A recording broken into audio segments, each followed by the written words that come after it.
We did it. We did it. Here we are, streaming. I got my coffee. Guys, I slept in today. If you're noticing a change in the audio, it's because I moved my mic. My mic is now right here, right? My mic was like over here for a little while, but I listened to some of the stuff and it was fairly echoey, fairly in the background. So I'm trying to always improve the show, trying to find ways to improve the show all the time, right? Like I've been also thinking like maybe I should zoom in the camera a little bit or something. Who knows? Anyway, this is all behind the scenes stuff. How you doing today, Barnabas? Good to see you, bud. Good to see you. Having kind of a sleepy one, having a strange one. My little pug is a little put out because I woke up so late today. And I woke up late today. Oh, just nice to... Sometimes it's nice just to sleep in, eh? Like, sometimes it's nice to just, like, be in bed and just stay it. Small opinion, make the cam the same width as the chat. Oh yeah. Oh yeah, it's, like, ever so slightly... Like, Yeah. And then maybe, like, just move it down a little bit. What happens if I go like that? Oh yeah, and then I go out like that way a little. Fussing with the camera settings. Fussing, gonna make it better. Fussing away. Trying to make it better every single day. Yeah, we're fussing today. BC branch is going crafting tomorrow. What the heck does that mean, bud? BC branch is going crafting tomorrow? Are you guys like foraging in the woods and like what are you crafting? Are you crafting like witchcraft? Are you doing spells, Barnabas? Are you going out into the woods in order to gather newt's blood and eye of rabbit, the foot of a lonely fox? The BC chapter of the Bushcrafting Club, so I'm pretty close. Amazing, bud. Amazing that you're getting into that kind of stuff. Tomorrow we'll be learning knots. Absolutely. Like, you know what's funny about that kind of thing? Like knots and all of this. Like, it's the kind of skill that you don't need until you need it. You know? Like, it's the kind of skill that you don't really use that much in your day-to-day life. You know, you're going along your life, you're like, knots, whatever, right? It's fine. And then suddenly you just find yourself in a situation where you're like, oh, I have literally no idea how to tie a knot. Like, I know how to tie a knot for my shoe. And that's basically it. And then there are other people around me who are just like, yeah, you just tie a Shorechester knot. And they do like a thing. And it's like literally like a Charlie Brown... You know, like when they put up the Christmas decorations, it's all like smoke and just like, and then suddenly there's a knot, and they're like, yeah, you just pull it here, and like the whole thing comes apart, and it's brilliant. World's ending, I'd be wasting away otherwise, so why not? Thanks, Barnabas. Thanks, bud. I needed that. I gotta tell you, like, it's never a bad idea to hit someone with a pun. It's never a bad idea because, like, if they're like, oh my God, it's the worst, then it's great. It's wonderful, right? Like, and if they go, and if you get nothing from it, if they just look at you like, that perfect, absolutely. And then if they love it, then, you know, so it's win-win-win. Like, you can't miss with a pun. And there is literally no such thing as a bad pun. There's such a thing as good puns, but there's no such thing as a bad pun. So, how are neo-fascists ruining our day-to-day? You know what I was doing right before the chat? Did I close it down? Yeah, I did. I was watching part of the... And I don't know why. I feel I need to do this. But it's just... I'm attracted to it, I guess. It's like people who do things to hurt themselves. And you're like, why are you doing that? And they're like, I don't know. I just want to, right? Like, it's... And so I was watching the Jordan Peterson, Joe Rogan debate, conversation, or whatever you want to call it. And Peterson's lost his mind. Like, there's no defense of him anymore. Like, if you're defending Jordan Peterson, you're out of your fucking mind. Like, it's done. Like, first of all, the guy is literally just like retreating into fantasy. Like he lives in a fantasy land that no one lives in. He's the perfect illustration of the damnation of the lie of omission, as well as implicit bias. And you can talk about his overt racism if you like, right? But the thing that really is scary about what he's doing now is he's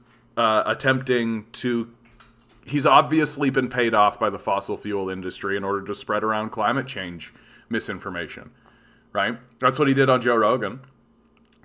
Literally completely downplaying. He outright stated that deregulated capitalism is not responsible for creating climate change. His solution to the climate change problems is more deregulated capitalism. Literally high-level dangerous shit, right? High level dangerous stuff. What Peterson is espousing is dangerous now.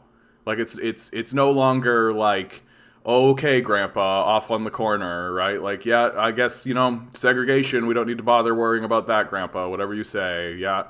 Now it's literally if we followed Peterson's advice, it would destroy us.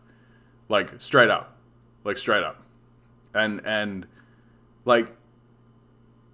for whatever reason in this last year, he's gone especially off the deep end, but now he is espousing rhetoric that is dangerous. Super villain-esque.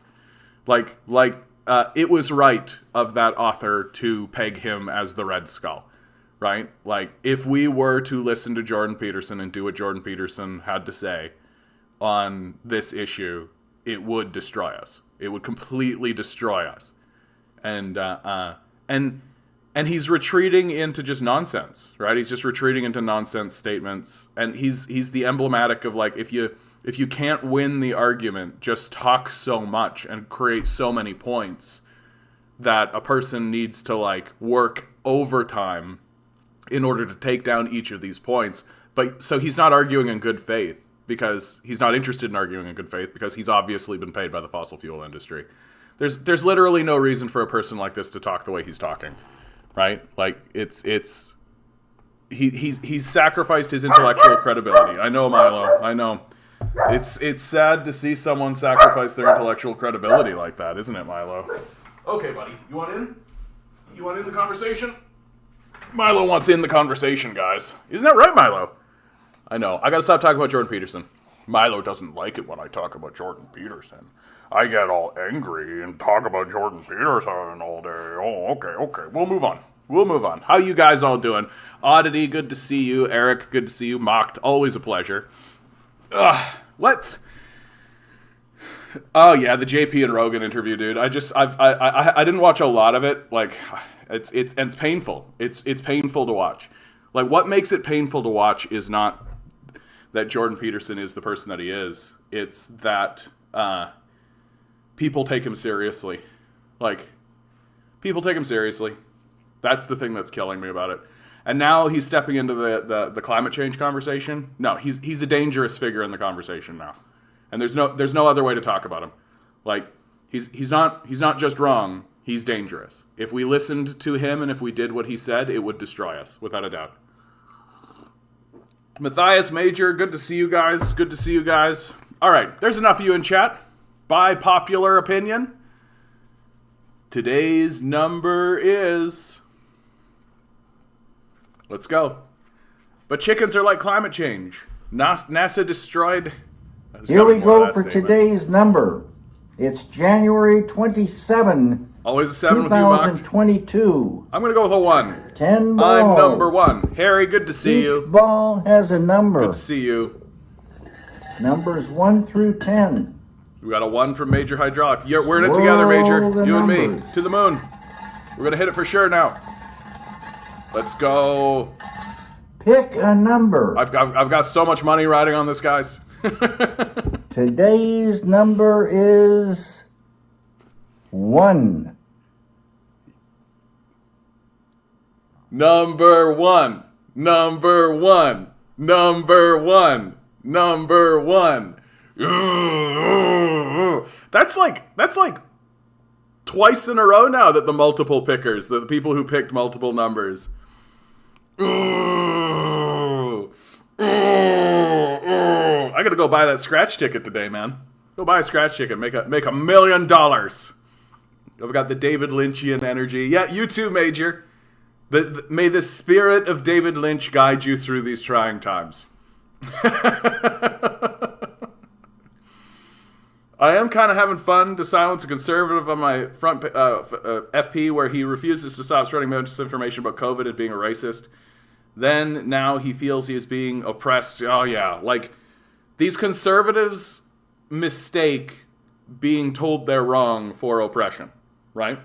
That, like, oh, I'm being oppressed. Oh, hey, I forgot to turn this light on. Lights. Let there be light. There we go. Now you can see my beautiful face better. Like, because conservatives have never experienced an iota of oppression in their life, or the oppression that they have experienced is simply the byproduct of being in the capitalist system. Like, they've never actively experienced segregation. They've never actively experienced, like, a society geared in order to actually get rid of them. Like, they haven't had police come and round them up for nothing, like they did to Tim Buck and the communists, right?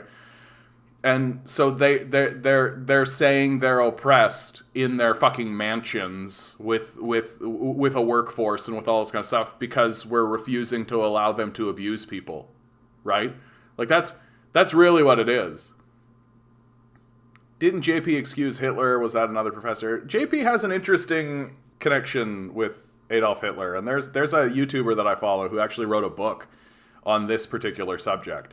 How a lot of Jordan Peterson's rhetoric is used by Adolf Hitler as well. Like, it's kind of weird. Like, it's weird, but not damning. Like, not enough to make me go like, Jordan Peterson is a Nazi. But I mean, he might as well be. Like literally, the guy is walking around saying, "Yeah, we just need to deregulate capitalism further," and that's what's going to do it. And, like, attempting to use the poor as a shield while simultaneously abandoning them, right? Like, it has gotten into disgusting territory. Like, he's not operating from, like, trying to push the conversation in a direction. He's literally just selling his rhetoric. Like, he's selling himself for money. I don't have it. I don't have it offhand. Maybe I could. It was a while back, so I don't know. Maybe I could find him.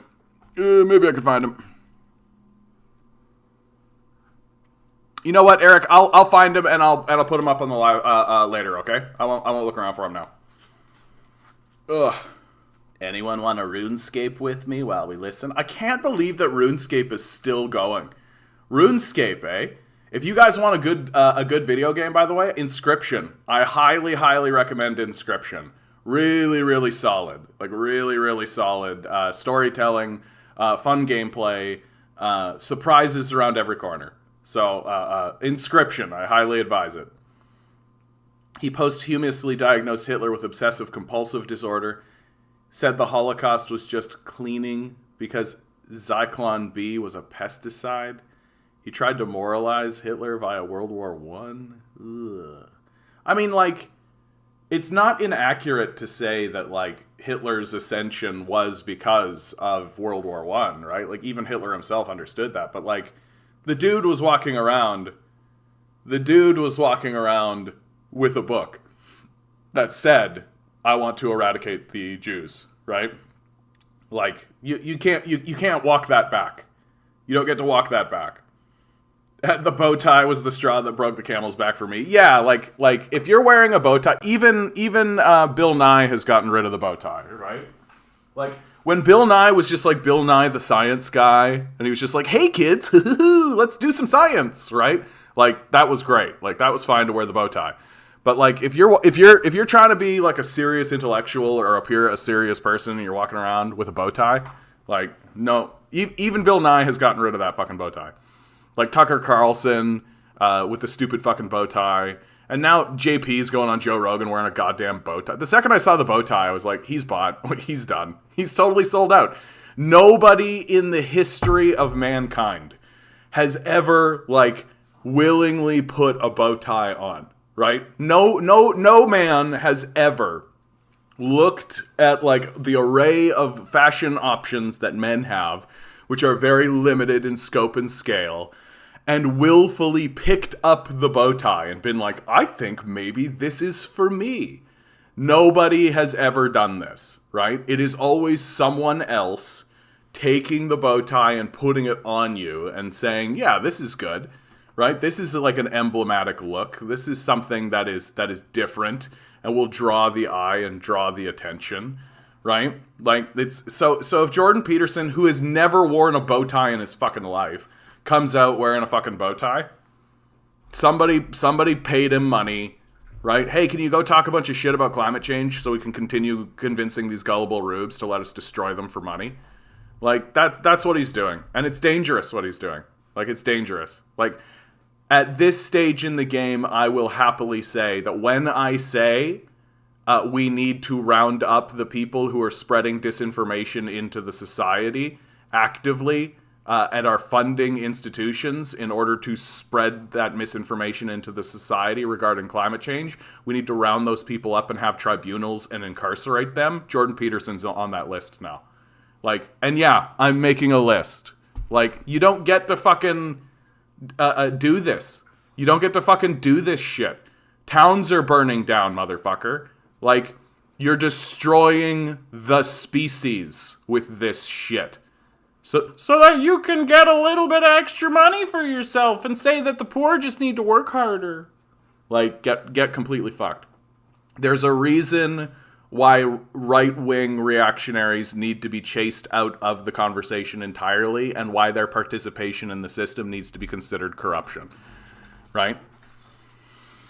Like, we have to chase these guys out of the conversation. Their goal is the destruction of the species, right? And we need to consider their attempts to participate in the political structure corruption. That's what we need to do. I've got a thing on corruption as we go. But let's move on. Let's move on. No, that's fine. No more JP. We're done with JP. Goodbye, JP. Farewell. Fringe minority in truck convoy with unacceptable views don't represent Canadians. Trudeau, right? Big article, not going to bother reading it because ultimately it's just an encapsulation of the events that are going on with these, with the trucking.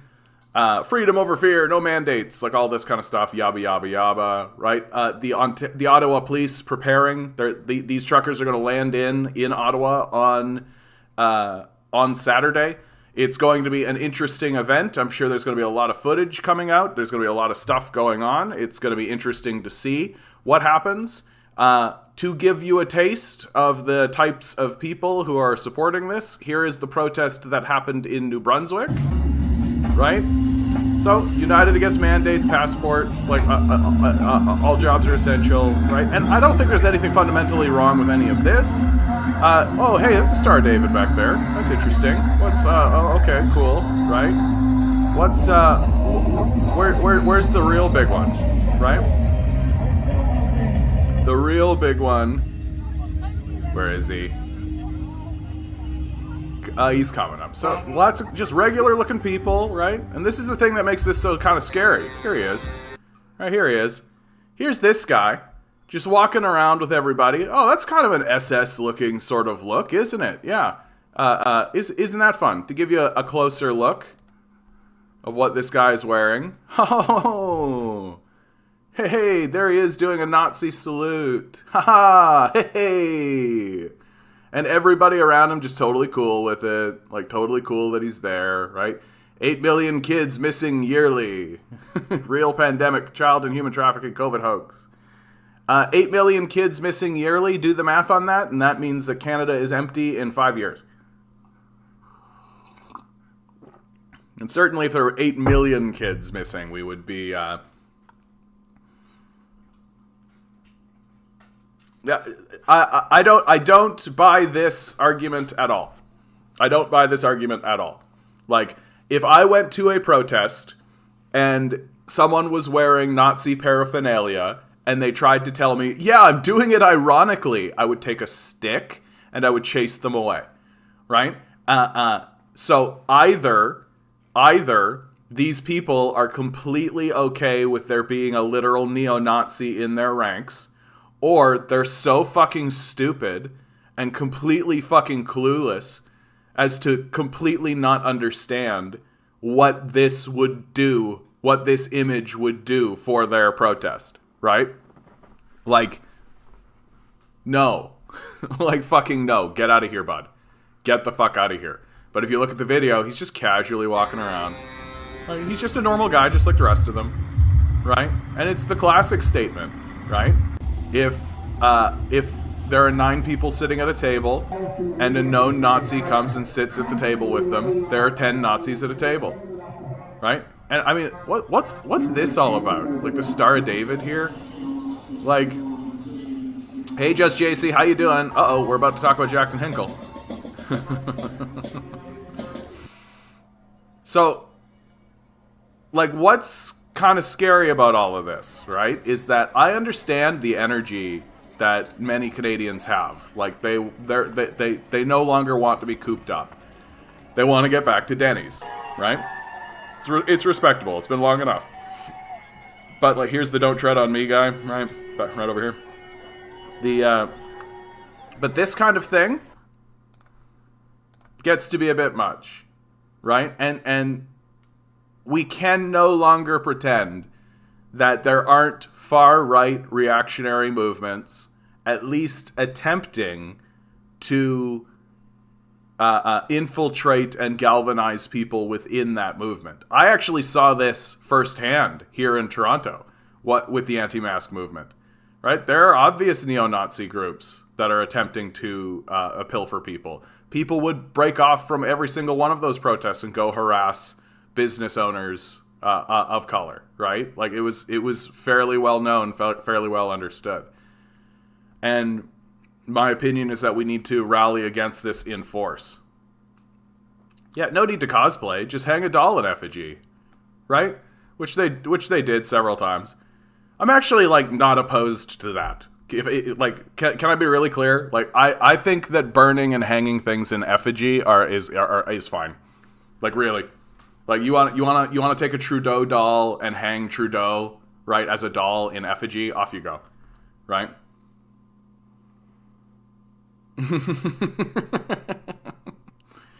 Yeah.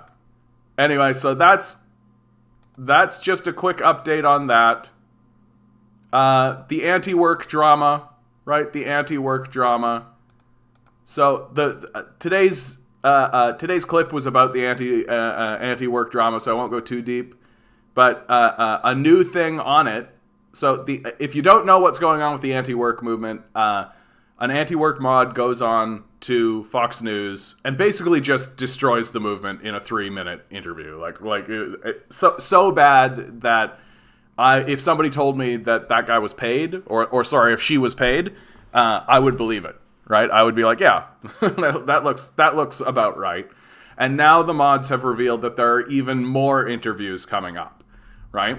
So Kyoto News, right? It's Japanese. New York Times has one. The Fast Company, Bayresher Run Funk, right?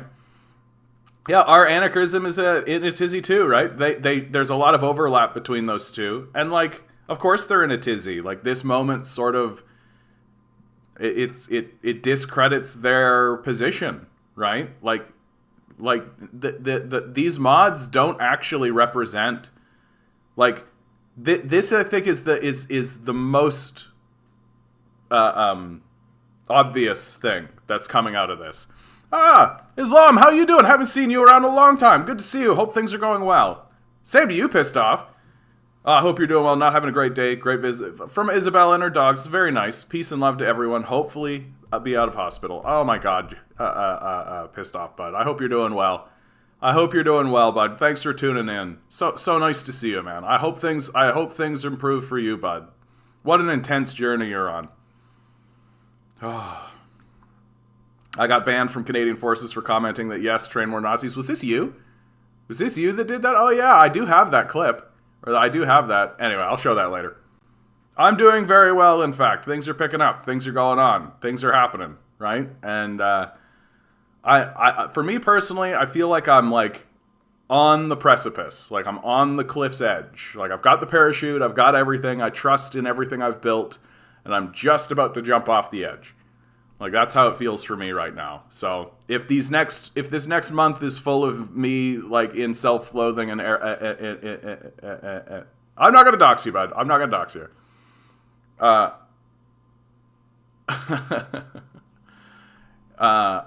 yeah. If it's full of self-loathing, like please forgive me. Please forgive me. In fact, that's a really good point, bud. Actually. Anyway, I don't think I've got it, so it's fine. I called the mods rudderless liberals, and our anarchism pushed back pretty hard. Yeah, I mean, but they like what they have done, because the mods don't represent the community, right? And the mods just basically went ahead, right? Like anti-work was created like early days, like years and years ago, right? And there was no like concept that it was going to become like a movement. It wasn't built to be that way. It wasn't intended to be that way.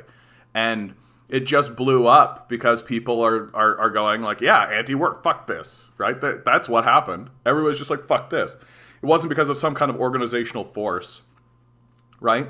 And then the mods now are going and having interviews with news stations, acting as though they are the representatives of their users. And the number one comment that's coming back at them is like, hey, you could have talked to us about this. Like, we could have actually talked about this. If you were going to go do interviews, maybe we should have interviewed you first. Like, maybe we should have actually prepared you for this or talked to you about this. But ultimately, all of that would have required what? Organizational power, right? It would have required organizational power. We would have had to all get together and actually create an organization, right? Actually vote, right? Actually, like, create things and be like, okay, let's take a look at it. Let's create a plan, right? Any of that. So basically, don't do anarchism, right? Like, that's what you would have had to have done in order to successfully move forward with this. And it's just completely destroying the movement, right? Like literally I'm seeing people in this subreddit who are outright being like, yeah, I'm just here to make fun of this now. Like that's what I'm here for. And it's getting like thousands of upvotes, and people are pissed off, right? And it's creating a schism, and that schism is breaking between workers' rights movement and work reform. Workers' rights movement looks like it's going to turn into a Marxist-Leninist subreddit. They're actually voting for their mods, and the mods that are getting the most support are Marxist-Leninists. Work reform appears to be a hello, like what? Here's one of the mods, right? CIBC employee here, right? Like one of the mods for two of the mods for work reform are CIBC employees. So it very much looks like an attempt to co-opt the movement. But ironically, and I shouldn't say ironically, but like work reform is the one that's hitting the ground running, and they're the ones with getting a real strong messaging out, doing good PR, right? So they'll grow effectively in their attempt to co-opt the movement for themselves. So that's that. Study, self-isolation as close to retirement as millennials will ever get. The Beaverton. Hitting the mark a little too close to home this time, Beaverton, but you know what? You're probably right, bud. You're probably right. I saw a comment that was like, Fox News got such a clean kill, they didn't even bother to add it to their culture war talking points. Yeah. Dude, it was as clean as it can be. Like, it might as well have just been like a dude walking up to anti-work and just going, like, it was an assassination, man. Like, it was, but like, it really, really shows you how fragile all of it is, right? Like, that's what it really shows you. It like, all of these movements and all of this stuff, like all of it, it can be killed, like, easily. Like, there are easy ways to kill these things. And that's why you need to have an organization and have, like, and make sure that things are decided on after consideration, right? Like people just like ad hoc going off the hip and just doing what they want, right? Like like if anti-work is going to continue forward and not be like a joke sub now, it's going to have some significant, like it's going to take some significant damage control. But it doesn't look like they're interested in that. Like the mod that went on Fox News ends up getting banned, and then they introduce a new mod who is the same mod. So it's just like trolling, right? They're just fucking around at this point. And it just shows it's not a serious movement. It's not a serious thing. It was always just a gripe session. Instead, the interview came off as 30-year-old dog walker who works 20 hours a day, hopes to teach philosophy one day. Well, and the statement is laziness is a virtue. That's what's getting circled around more than anything, right? Like, and like the Gen Z and millennials can like have a debate about it, and we'll actually talk about the subject. But like even Gen X and the boomers, they're gonna see that and just be like, oh fuck this. Like that's what's going on here. Part of me thinks by the time we reach retirement age, the society would collapse. Yeah, that's my retirement plan. Yeah, I mean, like, I'm like, I've said it over and over again, right? Like, the revolution doesn't happen because a bunch of people get together along ideological lines and say and convince the population that like we can organize this better, right? That's not how the revolution is going to go. The revolution is going to go because millions of people will be abandoned to the streets. That's what's going to happen. That you're going to see an Occupy movement in homelessness, right? You're going to see just people who are literally discarded. And it's not going to be small groups of people. Like there's already like over 600,000 homeless people in the United States, right? Homelessness is only going up here in Canada. Like, and the wage doesn't pay the rent, right? And if you're in a situation where the wage doesn't pay the rent, well, what's going to happen? And that's what's going to spark the revolution here in North America, is that the system will throw out millions of people. And the best hope that we, as sort of the vanguards of it all, is to attempt to galvanize people and get them organized and get them into positions where we can actually strike back in meaningful ways. But of course, the fascists are doing that too, which you can see with this convoy movement. Yeah, eat the landlord. Before a revolution happens, it is perceived as impossible. After it happens, it is seen as having been inevitable. Rosa Luxemburg. Yep, I think that's completely true. Isn't it too cold in Canada for chronically homeless? Yeah, that's why people freeze to death here, right? That's not very well reported, but it happens, right? Homeless people freeze to death. I think people are looking too deeply into the interview, but I definitely agree that the mods and their policies are very over-authoritative and probably corrupt. Well, I mean, I just think they're all, like, they didn't ask for any of this. Like, that's really what it comes down to. Like, the mods of this subreddit probably created it because they're like, fuck this, like, fuck this capitalist thing. And so they created it as an expression of their own angst. And because, you know, they don't really have a very strong critique of it, but they know it's bullshit. And so it's like a solidarity thing is really what it was. And then it blew up. And they didn't ask for it, right? And they don't know what to do, right? They don't know what to do. So, like, Fox News calls one of them up and is like, hey, we'd like to have you on your show. And you're like, well, why shouldn't I go on Fox News, right? Because I've never led a political movement. I don't know what it means to organize, right? If I did, I wouldn't be an anarchist, right? And now we're seeing them learn in real time, right? It's a learning moment. It's a teaching moment, right? We make our mistakes, we get blown up, and off to the races we go.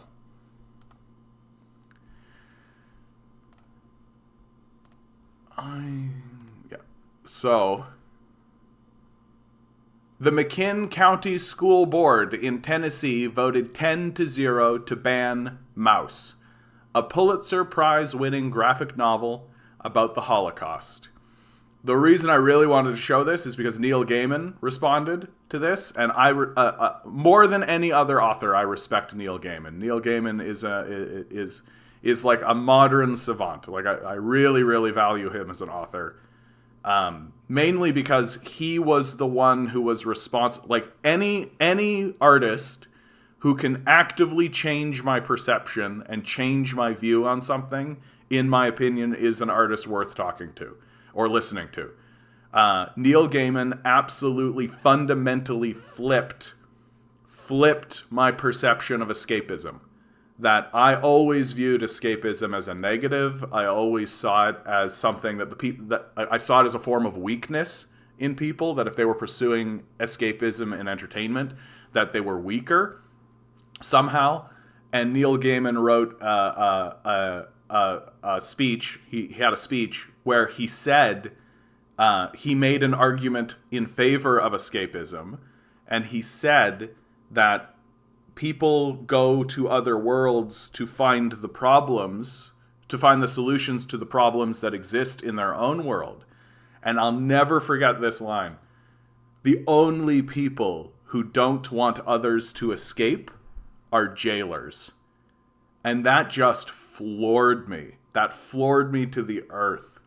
And I never recovered. I had to completely abandon my entire perception of escapism because of that. Because of this simple speech that Neil Gaiman gave. And Neil Gaiman saying it as cleanly and clearly as it can be stated. There's only one kind of people who would vote to ban mouse, whatever they are calling themselves these days. Yep. There isn't a more clear statement of this. Maus is a retelling of what happened in Nazi Germany with cats and mice. And it really is, like, they're not even trying to pretend like that's not what it is. Like, that is what it is. And it's effective, it's powerful, and any institution that bans it, we know what that institution is. Like, we know what that institution is. The McKinn County School Board, we know what they are, right? And we can talk pretty openly and honestly about that now, right? Like, what's going on in Tennessee? What's going on in Tennessee? Yeah, mask off moment. Yeah, homeless freeze to death in Calgary every year. We are a failure as a society. Yeah, and it's so stupid because it doesn't need to happen at all. Like, it's utterly unnecessary. And then we wonder, like, oh, why are we falling behind? Can't imagine. We keep killing our own citizens. It's sad that the U.S. only fought Nazis because they didn't want to be overpowered, not that they disagreed. Yeah, I mean, Hitler was Times Man of the Year twice in a row, right? Like, no, the U.S. was rather fond of the Nazis, I think. Like, they traded with the Nazis. They were working with the Nazis. They sold the Nazis the technology they needed to commit the Holocaust, right? Like, the IBM computers were part of this, right? I've read American Gods, wasn't impressed. Any other good ones from Neil Gaiman? Neil Gaiman's masterpiece is the Sandman series. The Sandman series is his masterpiece. The Graveyard Book is extremely subtle and quite brilliant. Coraline is really, really good. Yeah, thank you, Islam. I knew it. The Coraline is one of those stories that should not have been made, but got made anyway. If you understand me. Like, when Gaiman pitched the idea, everybody around him thought that it was going to be too scary for kids. And the only reason the story gets made is because one of the editors, I believe, asked their niece or something what they thought about it, and the niece said, like, oh, I think it's cool, I think it's an interesting idea, right? And then later on the niece says, like, yeah, I didn't think they'd actually make it.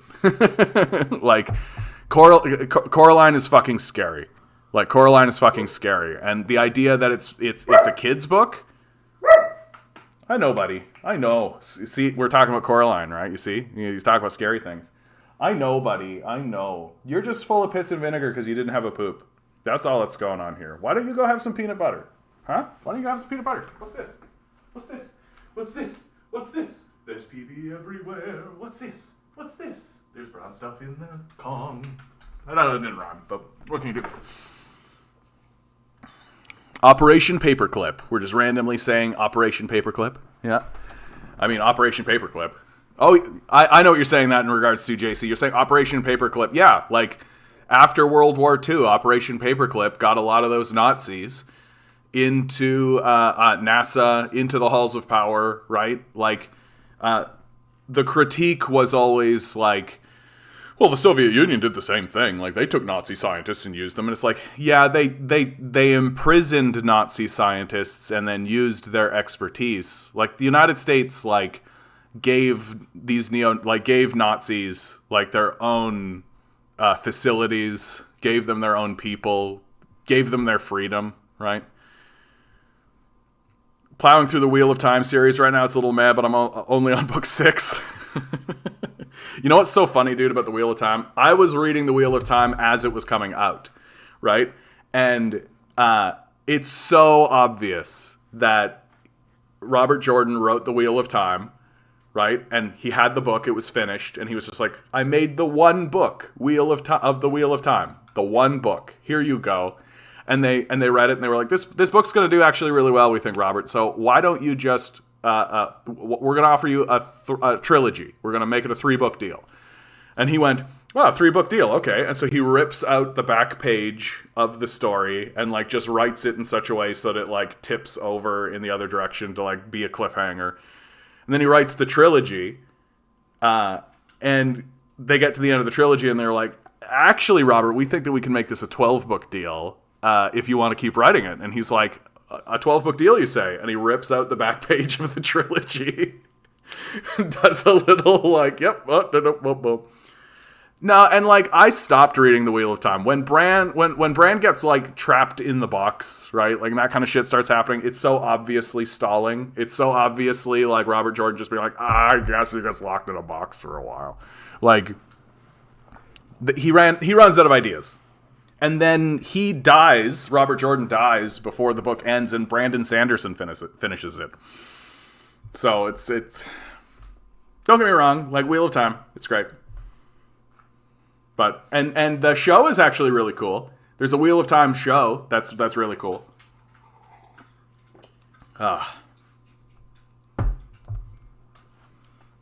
Breaking. Venezuelan opposition fails to collect the minimum number of signatures required for a presidential recall referendum against President Nicolas Maduro, managing to collect just 50,000 signatures of the 4 million needed. I was a bit surprised to see that you need 4 million signatures for a recall referendum against President Nicolas Maduro, but the more I thought about it, the more I thought, oh, this actually makes sense. Like, you need, like, about 20% of the population to agree to the idea that there needs to be a presidential recall referendum. Yeah, of course it changed between book 3 and 4, because book 3 was supposed to be the end of the story, right? Did you notice that at the end of book 3, it was like this huge battle, and there was like everything came together to like culminate to the final ending, and then it just kind of kept going? Uber is unionized now. My partner got an email about it. Amazing. Amazing, actually. Wow. Hold on. Let's see if I can find Uber unionized. Sorry. This mic is actually in the way of my keyboard now, and so maybe I should move the keyboard over there, have better access to it. Anyway. Uber Canada signs deal with union offering workers dispute representation. Welcome to Uber Drivers United. Here we go. Let's go, man. Let's go. This is the start of it, right? This is the start of it. Yeah, funny how they never report that kind of stuff about Venezuela. Yeah, the only reason I'm bringing this forward is to remind everybody, like, there is an opposition movement in Venezuela, but look how weak it is. Like, look how weak it is. This is why the Juan Guaido thing, like our government, the Canadian government, as well as the United States government, both pretend as though Juan Guaido, they call him the interim leader of Venezuela. They consider him to be the leader of Venezuela. Well, the leader of Venezuela can't get enough signatures to rally a reasonable opposition to the actual elected leadership, who is Nicolas Maduro, right? Like, it's really, it's, I say it all the time on this channel. It's obvious, isn't it? Like, it's obvious. Like, we're getting to a point where these talking points are obvious. And the capitalist death cult can't actually talk back to it, right? They don't know what to say. And so what do? They end up putting, hack intellectuals like Jordan Peterson in front of you, who just gish-gosh the conversation and just like glip-glop say a bunch of stuff that doesn't matter in the hope that you'll actually interact with them and waste all your time trying to shut down their insipid nonsense, instead of doing what you should do, which is find the linchpin, right? And the linchpin for Jordan Peterson is that he's fucking paid. He's off the rails. Like, he's just a nut. Like, but that's all they've got left. All they've got left is muddy the waters. All they've got left is try to obfuscate and create shadows. They can't even pretend to have a grip on the truth anymore. Because it's become obvious, right? Like, you really have to work hard to maintain the illusion at this point. Maduro and Chavez aren't even hardline socialists to my knowledge. They just hurt American profits by nationalizing a whole 20% of their industry. Yeah, and I mean, like, they wanted to use their oil for themselves. Like, that's all. Andre, I don't know if I've ever seen you here before, but you've come in with the deepest insult that you can lay on my dog. How dare you? How dare you accuse Milo of being a capitalist? Although, Milo does not do any work around here. And all he does is get me to do all the work for him. Milo, are you a capitalist? His silence is damning. It was a 1 today, Andre. It was a 1. Thanks for the levity, bud. That's fun. Recognizing Guaido, let the Americans say they would give human aid, but Guaido doesn't have access to levers of power to actually use the help. Yeah, the sanctions have been devastating. Yeah, there was a UN report that said all this. Yeah, makes me pick up his shit. Milo. Can you imagine if Milo owned the means of production, though? Everything would just be peanut butter and cheese and dog treats. Like, make more dog treats. Let's get into the. As you could, I feel like I'm really plowing through the articles here today, right? Not much in terms of like a big news thing, just kind of like a continuation of past drama, like so no like big breaking, which you can really see because all of the breaking news that's coming, it's like breaking, this just in, Venezuela is fine. Breaking, the people you expect to give money to the party gave money to the party, right? Like, not only did all board members of H8 Health each donate max permitted amount to the Ontario PC party within few days of each other last fall, so did a bunch of their family members and colleagues, right? And I'm like, yeah, what are you going to do, right? What are you going to do? Oh, yeah. Cheese is the best. Cheese is, like, universal. And the responsibilities are a bit much. Like, it was easier taking care of Milo when it was me and my ex when we were living together. But we broke up, and we pass him back and forth because after about a couple of weeks, like, he can get a bit overwhelming, honestly. Like, because not only is it like the actual taking care of him, like the basics, right? Feed him, make sure he gets to pee, get a walk, all that kind of stuff. But he's a life form, Like, he's a little life, right? He's a cute little adorable guy that you got to pay a lot of attention to, right? And he wants to be part of things. And when I'm doing this, he's very confused. Like, I know he is. And so you got to, like, play with him and do all this kind of stuff. And then on top of this, I'm trying to, like, record audio, and he's very snorty and very loud. And so I've got to, like, put him in the other room, which he hates, but he does anyway because he knows he gets treats and love after it. But it is, like, it's not only is it a responsibility in terms of just the active doing of it, but it's also an emotional responsibility. Yeah, cats are like that. Cats are like that, but cats also come with their own sort of set of responsibilities and all this kind of stuff. I have actually talked to parents who, like, I have a friend, he has 2 kids, and he said, like, yeah, I actually think raising this kid was easier than having a dog. Like, the kid grows up. Like, you can start to, like, tell the kid to do stuff and it figures it out for itself, right? Dog will never do that. Like, dog's always the same. It's always going to be that way. Like, that's it. Like, that's it. So I don't know if that's true or not, but that's what my buddy is saying.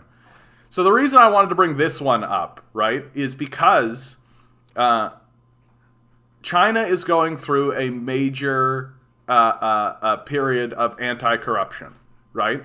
It's pushing on anti-corruption. It's pushing to get rid of corruption. And over and over and over again,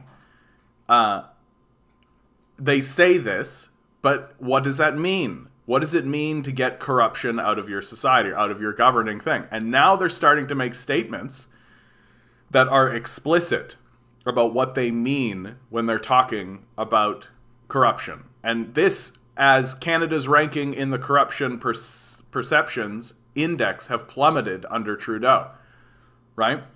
Canada has come off badly again in Transparency International's annual Corruption Perceptions Index, with the country's score falling faster than any other in the 180 country rankings, which were released this week. Canada's score has dropped to its lowest ever, 74 out of 100, a slide that has cost Canada 8 points over the past 5 years alone. And of course, a big article about it. But the main prize is properly searchable and publicly accessible beneficial ownership registry, developed in coordination with the provinces. That's been promised. And as is so routinely the case with the Trudeau government's promises, we are all still waiting for it to be fulfilled. Yep. Meanwhile, like, here's statements from Xi Jinping. 清清爽爽的，义无反顾的去当官，不要把当官作为一个满足无穷贪欲、获得无限私利的一个捷径。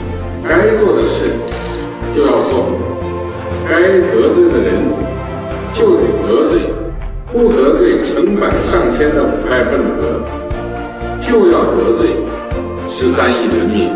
在中国共产党领导的社会主义国家里，腐败分子发现一个就要查处一个。我们要以顽强的意志品质，坚持零容忍的态度不变，做到有案必查，有腐必惩，让腐败分子在党内没有任何藏身之地。 So, what are they talking about when they're talking about corruption, right? Because, like, corruption, right? Well, what they're talking about is, I know, right? Sometimes I get these clips and people are really trying to, like, elevate it. I know. They are talking about any interference by wealth and capital in the power structure, right? We have become so used to this idea that wealth and power will be involved in the political structure that we have completely lost sight of the reality that that is the definition of corruption. That the idea of electing people into positions of power is that they make decisions for the benefit of the populace, not because they've been bribed. And if they've been bribed, or if there is collusion between capital and the power structure, that's considered corruption.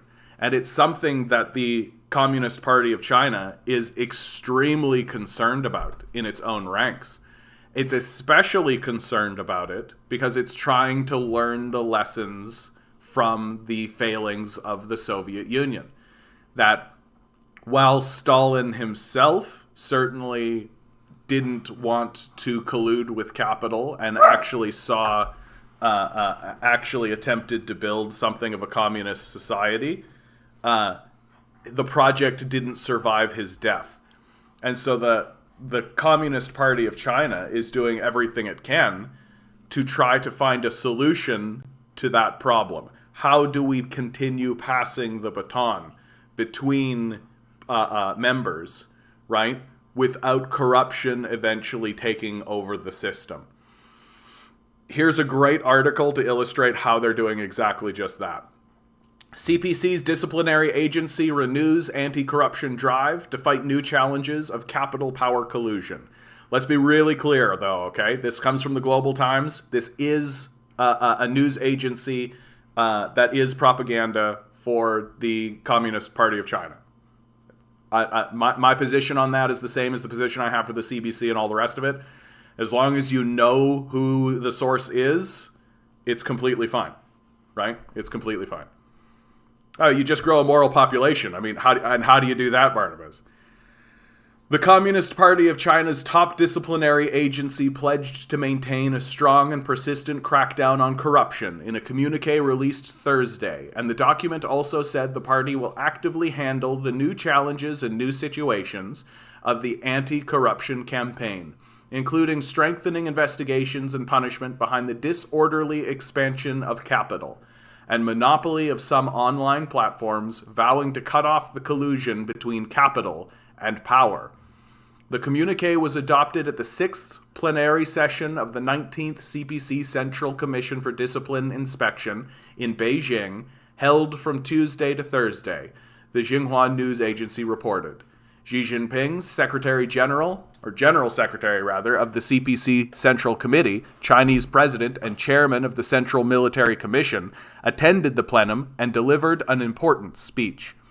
Since the 18th CPC National Congress in 2012, the CPC Central Committee has improved party conduct, upheld integrity, and combated corruption with unprecedented courage and resolve, Xi said at the opening of the plenary session on Tuesday. Apart from acknowledging the achievements that the party gained during the anti-corruption campaign in the 10 years since the 18th CPC National Congress, Xi also urged continuous efforts to achieve the strategic goal that officials do not dare, are not able, or have no desire to be corrupt. We should be aware that the fight against corruption is still raging, Xi stressed. Xi noted several daunting tasks in the battle, including guarding against unwarranted interference of interest groups. We would call those lobbyists, right?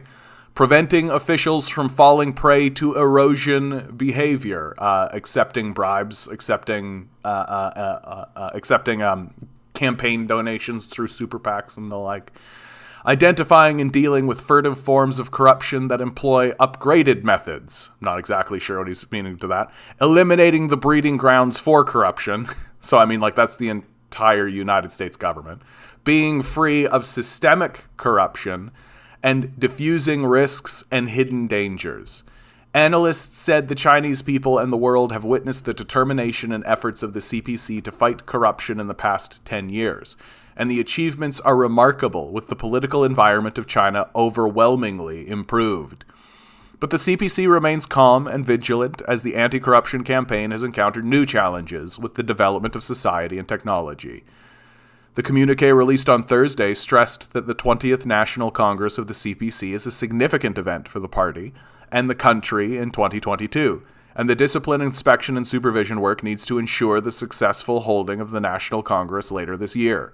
During the period of term changing of party committees at all levels, the atmosphere of term changing needs to be solemn, and any act like bribery and cheating that undermines the elections will be investigated and punished. Maintaining the normalizing presence of the powerful anti-corruption strength, actively deal with the new situations and new challenges of the anti-corruption campaign, show no mercy to the persons who try to build political gangs, small circles, and interest groups, said the communiqué. Zhuo Li-jai, a professor of public management at the Chinese Academy of Governance, told the Global Times on Thursday that this kind of problem is not new. As in the past, the cases of Zhao Yongkang, Bo Zhilai, and Li Zhihui show similar characteristics. But every time it comes to the term-changing period, the similar problems will emerge. So the efforts to crack down on such problems cannot be erased or eased. This statement right here is exactly what I was talking about earlier, right? But every time it comes to the term-changing period, the similar problems will emerge, right? So just like we saw in the Soviet Union, where the term-changing period happened between Stalin and his predecessor, I forget offhand. I'm sure Macht is going to come out with that. Who was after Stalin? Well, that's when the corruption began to take hold, is during the term changing period, right? So the Chinese are very aware that that is when your institution becomes the weakest, right? Khrushchev. Thank you, Barnabas. Thank you, bud. And yes, of course it was Khrushchev, right? Khrushchev had that famous speech, right? Which now we know is full of shit, right? Khrushchev lied. I can't believe I forgot that. Anyway. Nikita Khrushchev. Nikita. Nikita's such a cool name. I gotta tell you. If I ever had a kid, I would definitely name them Nikita. No matter what. If they were a woman or a man, I don't care. Nikita. Your name is Nikita. Too bad. We'll call you Nick if you like. I'm always going to call you Nikita. Nikita. And people will be like, did you name your kid after Nikita Khrushchev? And I'll be like, shut up. You keep that filth out of your mouth. I named him Nikita because that's sick. This kind of problem is much more serious than economic corruption, as it will disrupt the unity of the party and will undermine the authority on the party's central committee, and could cause much more serious damage and instability to the country, Zhu said. The communiqué also stressed that the corruption behind disorderly expansion of capital and monopoly of some online platforms should be investigated and punished, and the ties between political power and capital should be cut off. They're stating it explicitly, right? They're stating it explicitly. If we attempted to do this here in North America, we would be called like, oh, you're authoritarian and free speech and all this kind of shit, right? That's what would happen. In China, they're literally like, capital is over there, political power is over here, and the two shall never meet, right? And they call any connection between those two corruption, because that's what it is. Zhu said this is a new challenge which emerged in the past 10 years as the fast development of China's economy has brought huge changes in social media networks, IT industries, and digital economy, and some capitalists have gained unprecedented influence as some of their products have become the key parts of public goods of the nation. Without strict law enforcement and legislation that keeps up with the times, there will be vast space for corruption and misconduct, and the ambition of some capitalists will expand to gain political power and undermine the socialist nature of our country, said analysts. Which we can see that here in North America, right? That the political power structure has been overwhelmed by capital. I talked about that in today's clip, for God's sakes. Like, if you let capitalists just have unfettered influence, they will seize the political apparatus itself in order to maintain their power permanently, to the detriment of the populace. The capital is showing its intention to cross the line, said Wu Jinwen, a professor and expert on Chinese politics at Fudan University in Shanghai, noting that some capitalists are no longer satisfied with only having economic power, but intend to expand their influence to public media and education to eventually gain political power. And without restrictions and management, the capital could overrun politics and society in China, as it has happened here in North America. To overcome this new challenge and to better manage the development of capital, to keep healthy relations between the government and the private sector, to better use the advantages of capital in China to serve the well-being of the people, are key, and tough missions for the CPC at present and in the future, analysts say. The communique also said the party will explore the policy to blacklist the bribers and push the Skynet anti-corruption operation. I love that they're using Skynet. Like, that's just a funny cultural thing. There's no way these guys watch Terminator and we'll name our thing Skynet. To strengthen international anti-corruption cooperation. Turns out that all the members of the CPC are actually Terminators who have been sent back in time. We're here to destroy capitalism. Zhu said the blacklist policy for bribers is a new attempt, and the policy could blacklist individuals who have attempted bribery and strengthen the surveillance and supervision over their economic activities and cash flow. This means the anti-corruption measures will be improved and upgraded as well. Yeah. An important and powerful document, right? Even if, like, we accept it as coming from the Chinese Communist Party, as like, the Global Times is their propaganda wing, right? Like, that's fine. But, like, yeah, they're going after corruption, and they're explicitly stating it, right? No wonder capitalism is trying to destroy these guys, right? Like, no wonder. They're explicitly stating it, right? Like, the disorderly expansion of capitalism. What was the like, straight up, just like, we cannot let capital, and the ambition of some capitalists will expand to gain political power and undermine the socialist nature of our country, right? Like, if I'm a capitalist and I'm reading that, that's very threatening. It's very, very threatening, right? Like, capitalists believe that they should be able to overwhelm the political system because they believe that they're better people, right? Like, it is as simple as that. And so for anyone to actually say, no, the capitalists should simply not be part of the political structure, and any attempt by capitalists to become part of the political structure should be considered corruption. Like, the only legitimate way to join the political structure, according to the Chinese people, is to be voted in.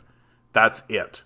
That if these capitalists actually want to join the political structure, they can get votes, and they can get voted in by their people. But the people will not vote them in. Why? Because they're capitalists, right? Like, there's this puts the capitalists in a bind in China, right? Because ultimately the goal of the Chinese government is to eliminate the classes, is to get rid of these capitalists. They want the capitalists to no longer exist, right? As a force, they want them gone. That up until now they've had to negotiate with them because they're the most powerful, right? But now, is that the case? And is that going to be the case in the future? Only time will tell. I'm sure you all felt the loss of my incredible presence. Of course, Loaf. You left immediately, and I felt the power of bread leave me. John was in tears last week. He really wants the bread cult. I'm usually in tears, I feel. I feel like I cry every so often. Probably once a week, I think, I cry on this thing. And you guys love me anyway, so that's nice. It's nice. These are weird times, dude. These are weird times, and like, what a strange place to find myself in these odd and unusual times. And I'm just so grateful that you guys keep showing up. I'm just so grateful that we all come together. And this persistent bread joke. Are you kidding me? I absolutely love it. And you know, I still miss Bumble Guppy. He was a great guy. I hope he's doing well. Poor Bumble Guppy. Oh no, you've got a cat on your lap, Eric? That's it. You're doomed. I know, Milo. I'm doing a cast, right? I'm doing a cast. What do you need, bud? What do you need? I know what you need. You want attention is what he needs. I can't believe I'm like blazing through this shit today. I actually have run out of shit to talk about. For the most part, I'm going to run out of stuff. So we're going to do, when we find ourselves in these sorts of positions, we're going to do what we always do. Talk about religion. Inside Jerry Falwell Jr.'s unlikely rise and precipitous fall at Liberty University. For those of you who don't know who Jerry Falwell is, I'd be surprised. Jerry Falwell is a far-right... you know what, Dan Boxes? That's a good idea. I'll put the China Walk on soon. I'm going to read this article first, though, because also... Oh, yeah. Don't need to worry about that. Bible chapter of the day. I'll leave that up to you, Barnabas. How about you find the Bible verse? We'll look it up. Let me talk about Jerry Falwell Jr. here, though. So, like, Jerry Falwell is one of these evangelicals, so one of these hack things. Yeah. Oh, you thought I ran out of stuff? Was it because I was saying I ran out of stuff, Dan Boxes? Turns out I'm a liar. Don't worry, Dan Boxes. We'll get to it. Jerry Falwell is one of these far-right evangelical hacks who doesn't read the Bible, who doesn't know anything about it, and now it's getting to the point that the family is admitting that it's all a grift, right? Jerry Falwell Jr. was the Trump-appointing dark prince of the Christian right. Then a sex scandal rocked his marriage and ended his lucrative stewardship of the evangelical education empire founded by his father. In a series of exclusive interviews, Falwell, accompanied by his wife, Becky, describes the events that led to his ouster, their fallout, and why he's finally ready to admit he never had much use for his father's church anyway. On the morning of August 18th, 2021, Liberty University's freshman class began arriving on campus in Lynchburg, Virginia, for the start of the welcome week. The kickoff to the fall semester had the exuberance of a pre-game pep rally. An outdoor sound system blasted Gary Glitter's glam rock anthem, Rock and Roll Part 2. Student greeters in Navy Liberty t-shirts whooped and cheered when a new arrival's car pulled up to the dorms. Buildings all over the Jeffersonian-style campus were festooned with banners that read, Liberty University, 50 years of training champions for Christ. For 49 of those years, a member of the Falwell family had run Liberty, the country's most influential evangelical university. But the days before orientation started, Jerry Falwell Jr., the son of the late televangelist Jerry Falwell Sr., and the school's president and chancellor from 2007 to 2020, was nowhere near campus. He was driving a white Jeep Wrangler along a dirt road on his 500-acre farm about 20 miles west of Lynchburg. That's the tallest mountain in Virginia, he said, pointing at the Appalachian peaks rising in the distance. Ahead of us, Black Angus cattle grazed in fenced pastures. At the edge of the property stood a 19th-century chapel, no larger than a one-room schoolhouse. Robert E. Lee and Ulysses S. Grant both worshipped in that church on different days, Falwell said in his laconic drawl. It was the first time I met Falwell in person. Behind the wheel, the 59-year-old looked like a prosperous country lawyer turned gentleman farmer. He was dressed in a lavender polo, dark jeans, and a chestnut-brown leather sneakers. He had neatly parted silver hair and a trim silver beard on his round face. His wolf-like, ice-blue eyes were the only visible signs of the feral personality that had recently cost him his job and reputation. Don't you love how this is written? This is very luxurious. Like, I feel like I should be beside a fire. Like, there should be a fireplace here. I feel like I should be in a robe. Like, don't you feel... It is Vanity Fair, after all. Like, I feel like I should have the magazine here, right? And my glasses should be like this, right? And I feel like I should have like a tea latte of some kind, right?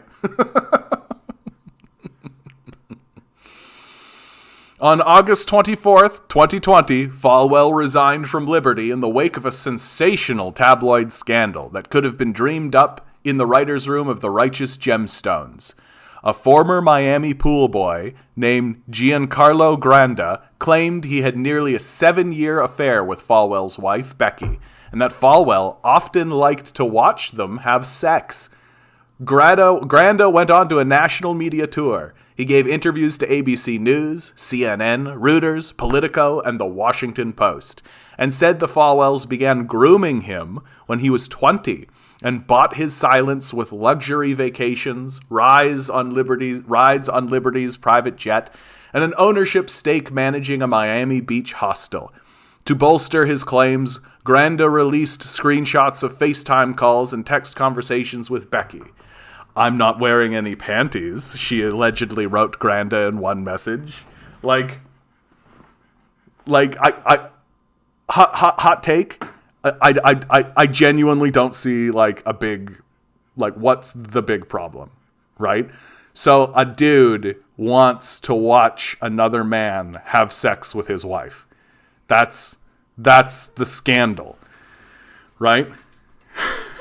Wow, look how he earned all that. Yeah. But like, that's the scandal, right? What? Where's your ball, buddy? Oh. What's this? Like, imagine, I don't care. Like, this is the thing. Like, it annoys me so much, and it's always been this way, right? It's always been this way, that that what takes down these evangelicals is not their, like, association with fascism. It's not their association to, like, white supremacist ideals. It's not their hate speech and their bigotry. It's not the hysterical nonsense that their ideology. It's not the heretical nature of their ideology or anything like this. It's literally like, oh, did you hear his wife has a kink? Like, that's it. That's what takes it down. Like, he likes to watch his wife have sex with other men. And I'm literally sitting here being like, no. A man likes to enjoy sex in a way that doesn't perfectly align with the Christian rights idea of male-female relationships. No. You know? Like, I don't care. Like, as long as all parties involved were consenting, I, like, literally don't care. And it's so fucking annoying that this is the thing. Like, his wife kissed another man. Like, Falwell released a statement that acknowledged Becky and Granda's relationship, but he vehemently denied watching the trysts. Instead, Falwell said he was the real victim of a Fatal Attraction-type extortion plot after Granda demanded $2 million to keep the affair secret. I gotta tell you, like, I just feel like if Falwell came out and said, like, yeah, so? Like, that's what I would do, right? If I was in a relationship with a woman, and that woman was having sex with other men, and I was watching it, right? And then it all came out into the public, and people were, like, putting mics in my face and being like, hey, what's the story? I'd be like, yeah, so? And I would move on. I wouldn't even talk about it. Have to respect the Mormon structure. Yeah, paid pastor is a lot of trouble. Well, this one's a funny one, man. This one's a funny one. Viewed in hindsight, the scandal was the combustion of a self-immolating fire that Falwell had been stoking for months, if not years. Liberty had spent the better part of 2020 lurching from one PR crisis to the next, brought on by Falwell's boorish and reckless behavior, his race baiting, COVID-19 denials, and slavish devotion to Donald Trump. 2 days after George Floyd's murder in May 2020, Falwell tweeted a picture of a COVID mask that showed a man in blackface posing with a man in a KKK hood. Like, Falwell, bud. Like, come on, bro. Like, even you have to know that that's a faux pas.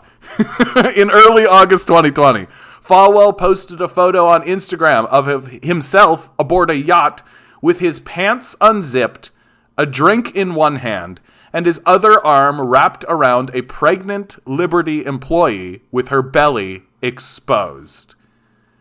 The controversies turned Falwell into an avatar of the rank hypocrisy, know-nothingism, and toxic masculinity that explained why 81% of white evangelical Christians voted in 2016 for Trump, a thrice-married reality TV star who literally boasted of grabbing women by the pussy.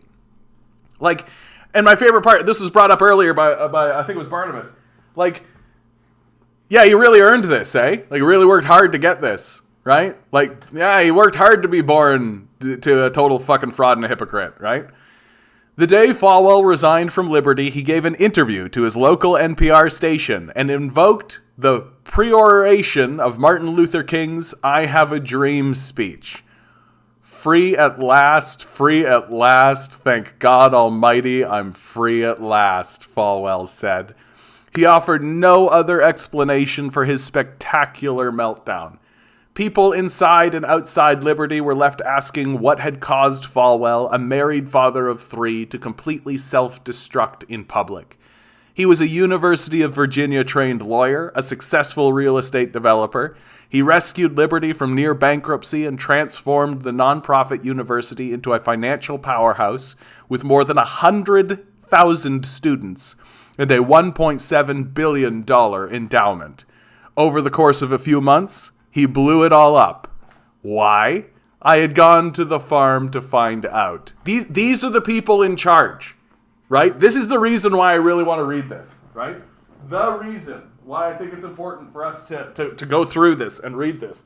These are the people who are in charge, right? Redheads, though, am I right? Yeah, grinning bud. I'm with you. I am with you on that. You want to come up, buddy? You want to come up? Is this what this is about? You want to come up? You want to be a star? You want to be famous? You probably just want pets. That's all he wants, really. Like, I understand that there is like an element of like, why are we even talking about this guy? Like, who cares? We're talking about this guy because these are the people who are actually in charge, right? And like, the more you realize, like, oh fuck, these guys are nuts. Like, these guys are fucking out of their fucking minds. The more you realize, like, oh shit, like, yeah, why can't we have a climate change thing? Like, why can't we help the poor? Like, why can't we do this? Oh, is it because the people who are in charge are actually fucking crazy? Like, they're not disagreeing with us. They're not considering these sorts of things.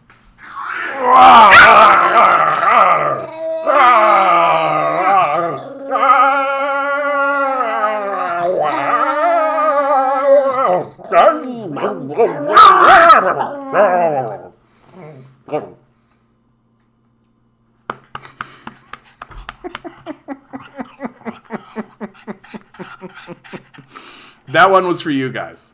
That one was for you guys.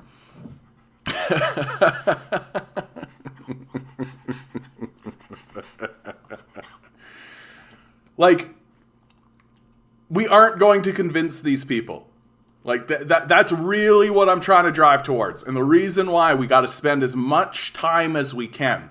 Anytime an expose comes out, anytime any expose comes out that goes through someone's life like this, we've got to go through it because we've got to recognize we're not changing these people's minds. That's a lost cause. Yeah, these monsters are the pillar of our collective world. I agree with the dog's points. Yeah, of course. Milo brings up lots of good points. No guitar needed, just play the pug. Ugh, I gotta go get strings. I think I'm gonna do it tomorrow. I think it's actually gonna happen. After giving me the tour, Falwell parked in front of a handsome farmhouse. Becky was waiting at the front door in jeans, sandals, and a black t-shirt that matched her long raven hair. She apologized about the exercise bike sitting incongruously in the foyer. I tried riding it, but it killed my butt because the seat is slanted, she said as we entered. I don't know what we're going to do with it, Falwell complained. Becky told him to drag it to the garage and disappeared down the hall. I found her on the patio, checking on their golden retriever, Sandy, who was patiently nursing a litter of 4-week-old puppies. The father, a shaggy 8-year-old named Chance, dozed on the floor.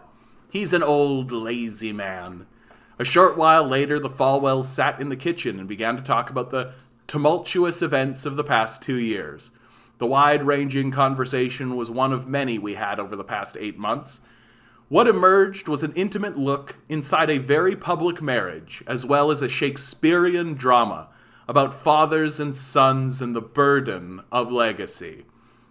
For the first time, Falwell opened up about his true spiritual beliefs and how they diverged from those of his infamous father, who co-founded the Moral Majority and waged a scorched earth cultural war for 4 decades.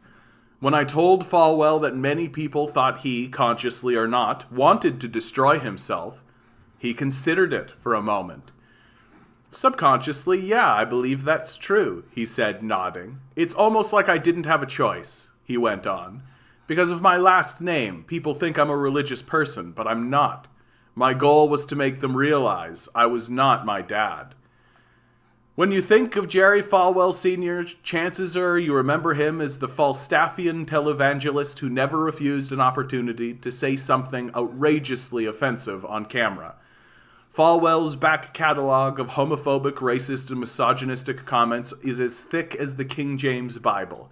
In a 1958 sermon, Falwell inveighed against the Supreme Court's Brown v. Board of Education decision that, on paper, integrated public schools. The facilities should be separate.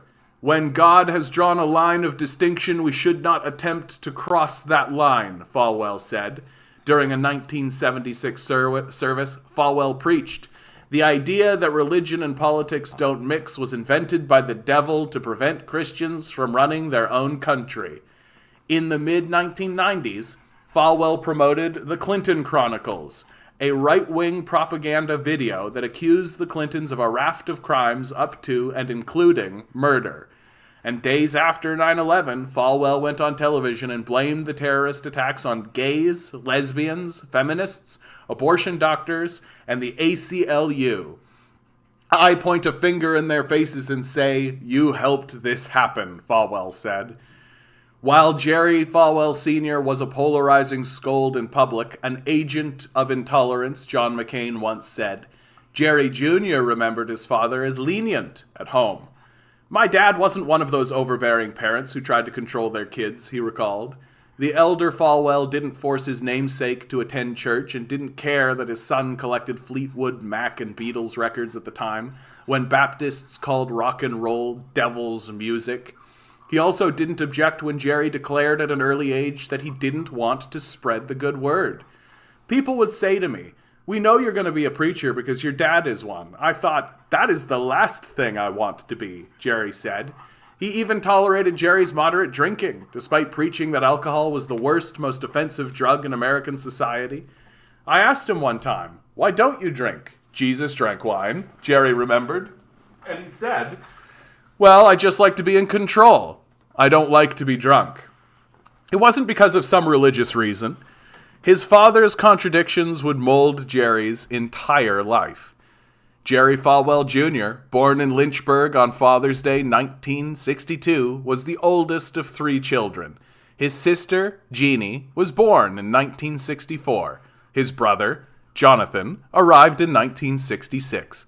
As patriarch, Falwell Sr. was the sun around which the family orbited.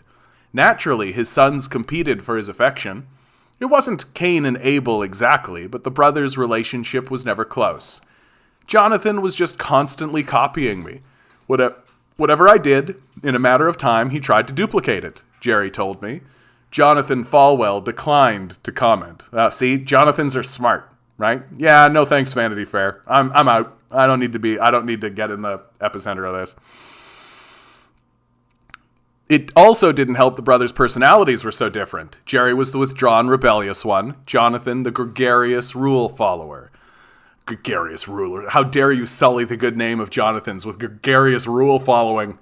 The brothers just looked at each other as weird, the family friend said. How much longer is this article, dude? I'm not going to read this whole fucking thing. This is too much. Look at this. Look at this. There's no way I'm going to read this whole fucking thing. Holy shit. I thought that this is going to be half the size of this. All right. Let's just get to the. As I was getting ready to leave the farm, I asked the Falwells if they ever thought about leaving Lynchburg and moving somewhere more socially liberal, like say Miami. "No, we've been here for generations," Jerry said, adamantly. On the wall above him hung a vintage Quaker State oil sign from his grandfather's gas station. Becky nodded and pointed to the farmland out the window. "I told him I'm not ever leaving, ever. Like my casket's going to be right over there somewhere." Unbelievable, man. This is a bit much, honestly. Like, dude, how many people actually care this much about Jerry Falwell? I could feel myself vomiting over this. Like, ugh. And honestly, guys, like, This is sort of the end of what I had prepared for today. Can you believe it? We're like halfway through. My dog is begging to be fed. Give me a second here. Damn boxes. You are absolutely on the money, bud. We're going to get the China walk. Get the China walk. I love these. These are great. They're so nice. You know what? This looks great. Let's take a look. Here we go. All right, guys. I'm gonna put this on. Give me two minutes, okay? 2-minute break. Just gonna get my dog fed. Okay, buddy.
Oh man, this show's a bit off the rails, man. I feel like this show's a bit off the rails.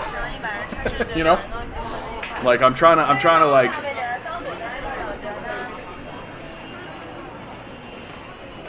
I don't know. I just feel like I'm all over the place right now. Like I'm all over the place right now. What are you guys talking about? Non-profit status really did neuter the American church. The government knew where to hit Christians where it would count. Yeah, ostensibly Christianity makes money. Remember the Crystal Cathedral? Wealth seduced the church. Like, yeah, where did the name Lynchburg come from? Yeah, I wonder what they were doing in Lynchburg. Yeah. Well, and like, the prosperity gospel, right? Like, there's the prosperity gospel, the idea that if you do good work, right, God will reward you.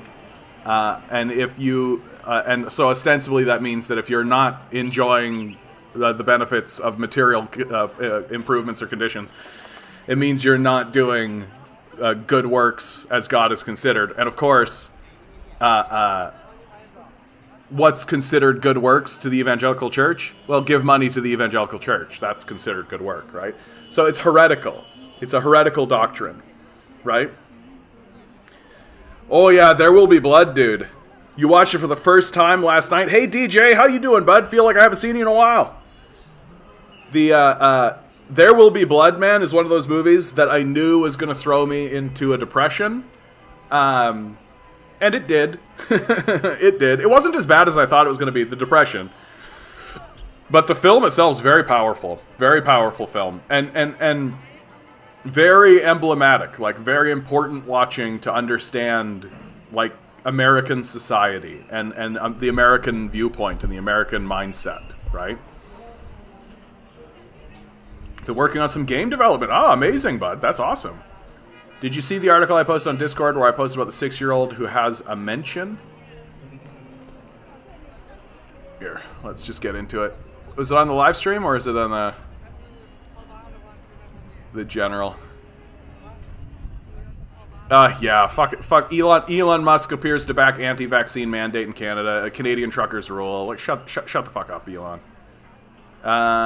Young rich kid owned mansion, age 6. Yeah, this fucking nonsense here. Where like literally, there's like a kid on Instagram and he's posing in designer clothes, a private jet, just like, look how cool I am because I'm rich. It's just like shut the fuck up. Shut the fuck right up. Just drives me crazy, man. Like. It's brain rot at this point. It's just fucking brain rot. And There Will Be Blood is really important because it shows you the corrupting influence and the terrible things that a person needs to do in order to attain the kind of wealth. Like at the end of the protagonist, or the I guess he is the protagonist of the film, like the main character of the film, whose name escapes me at the moment, but like he abandons his own son. He basically like cons his way, deceives a congregation of people so that he can get access to their oil, right? Destroys that community. And in the end, it was for absolutely nothing whatsoever. He ended up alone and isolated in an enormous mansion, right? Like, and this is, in my view, the American story, right? Like, destroy everything, sacrifice everything, betray everyone, have no friends, have no close relationships, give everything away so that you can amass enormous amounts of fortune, right? That you'll sit with alone and be miserable. And like, this is what is going to happen to America. That America has blown everybody up, it's destroyed everybody, stolen a bunch of resources in order to enrich itself, destroyed everything around it, and is now in the process of sanctioning the entire world. And the reality is, it's like, if you sanction the entire world, you're the one that's isolated. Like, and that's the trajectory that we're going on. Buddy, we went down. We went down not that long ago, right? Too bad. For what it's worth, if anyone wants a more progressive Christianity in their life, I recommend Pastor Ed Travers on YouTube. I'm an atheist, but I appreciate his voices in the conversation. Oh, there you go. Hot tip. The other article was about a 25-year-old who almost died in heart condition, but people just thought she was lazy. Yeah, exactly, right? Like, it's so, like, our culture is like that. Like, we want to find, like, the most reductive, the most dismissive possible way of looking at things, right? We don't want to even attempt to meaningfully or reasonably confront things on a more difficult sort of a level. And yeah, take a look at this, man. Like, oh yeah, China is so poor, right? Like, what a backwards culture. What a terrible sort of place to live in, right? Like, this is what I love showing these videos about, and why I'm so happy to put this stuff on, right? Because it's just like a walk around video like this, right? A walk around video like this. Oh, this looks like a good place for wheelchairs. I never even thought about that. Yeah, for sure. Like, these sorts of walk-around videos destroy so much. Like, they destroy so much. How could you possibly look at something like this and maintain this xenophobic idea that, oh, these people are just brainwashed, right? They're living in fear. Hey, Branwyn, how you doing? Good to see you. The streets are very clean. Yeah, the streets are very clean. I am yet to see one of these China videos, one of these China walk-around videos, where the streets are full of homeless people, right? I can show you lots of walk-around videos and lots of drive-around videos here in the United States, right? The one that stands out is Detroit and Philadelphia, right? There are lots and lots of walkabout videos where you're going around and you're seeing like the devastation, the homelessness, right? You're seeing the poverty, the drug use, the open, like, on the streets drug use. Like, the devastation is real in the streets of America. And I'm yet to see any of that kind of stuff, right? From any walk around video. Like, and it's and this is an open challenge. I openly challenge anyone, right? Find me the video where someone's walking around with a camera and they're capturing the level of homelessness that you see in North America, right? And it's a straight up challenge, because anytime I see any video of any kind, it looks like this, right? Not always like this. Like, if I wanted to do like this is obviously like a town center or something, but like, we could let's go to the province. Let's go. Like, let's go to the place where everybody, oh, there's the genocide going on. Okay. Right? Like, let's, what's a good one? That's the ancient towns we don't need. Like, here's a guy walking around in Xinjiang, right? The locals, this guy's crossing. And like Xinjiang is one of the poorer places for sure historically. China is doing what it can to try to ameliorate that by sending money into it. But like, where's the genocide? Like, where's the genocide? Where am I supposed to be like shocked? You know, where like I'm from a small rural community that doesn't have a whole lot of wealth, Portage la Prairie, Manitoba, right? Like I would go to Winnipeg, right, which is the largest city in Manitoba, right? It's like a population of 1 million people by now, maybe less than that. But like it looked like this. Like what why am I supposed to be like blown up by this? Right? You do like a sweep by, like who walks by a police officer right there.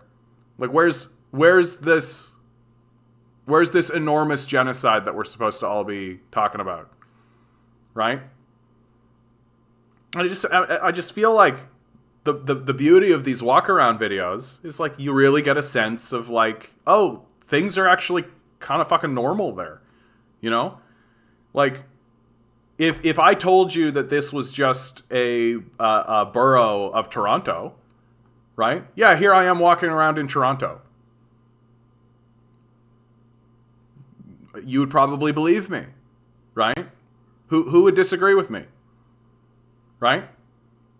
It's just me walking around in Toronto. There are districts in Toronto that look exactly like this, and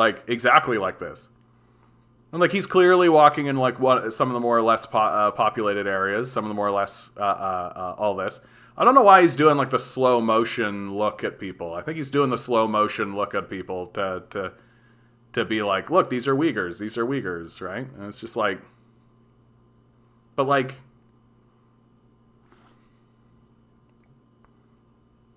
where's the devastation, right? Like you don't have genocides without devastation. You don't have, like, if the Chinese government, if the Chinese Communist Party is so horrible for its people, where is the devastation? Right? Like, I have seen videos of Philadelphia or Detroit. There'd be homeless people on these streets. There would be homeless people on these streets. And they just don't, it just doesn't exist. Like, it just doesn't exist. And so I don't know how you maintain it. I don't know how you maintain your xenophobia or your fear. Like, I don't know how you can live in this world and take seriously the nonsense. I'm going back to this place because let's be straight. Like this place looks pretty fucking cool. This place looks pretty fucking cool. Right? Like, and this is like the Times Square of this city, right? Like, where's the threat? Why am I supposed to be threatened by this? Why am I supposed to be threatened by this? You know what I really want? I want to go through one of the more I want to go through one of the more culture places. Like this place. This is where I want to be. Let's go. I'm really missing not being able to get out into nature. I'm really missing not getting out into nature, you know? It's the winter, but it was also like I haven't been camping in years. Right? I used to go camping every single summer, right? But then what with the pandemic and all this kind of stuff, right? Can't go out camping, right? And then also, the tumultuous nature of my life at that period of time and all of that. And I miss it. I miss like being able to go out and like just be in the wilderness and in nature, right? It's so important for us. It's so easy for us to get disconnected. It's so easy for us to get into a place where we're no longer living really in the world as it is, right? Where we're living like in this this edifice, this creation of our own, right? Where we're not actually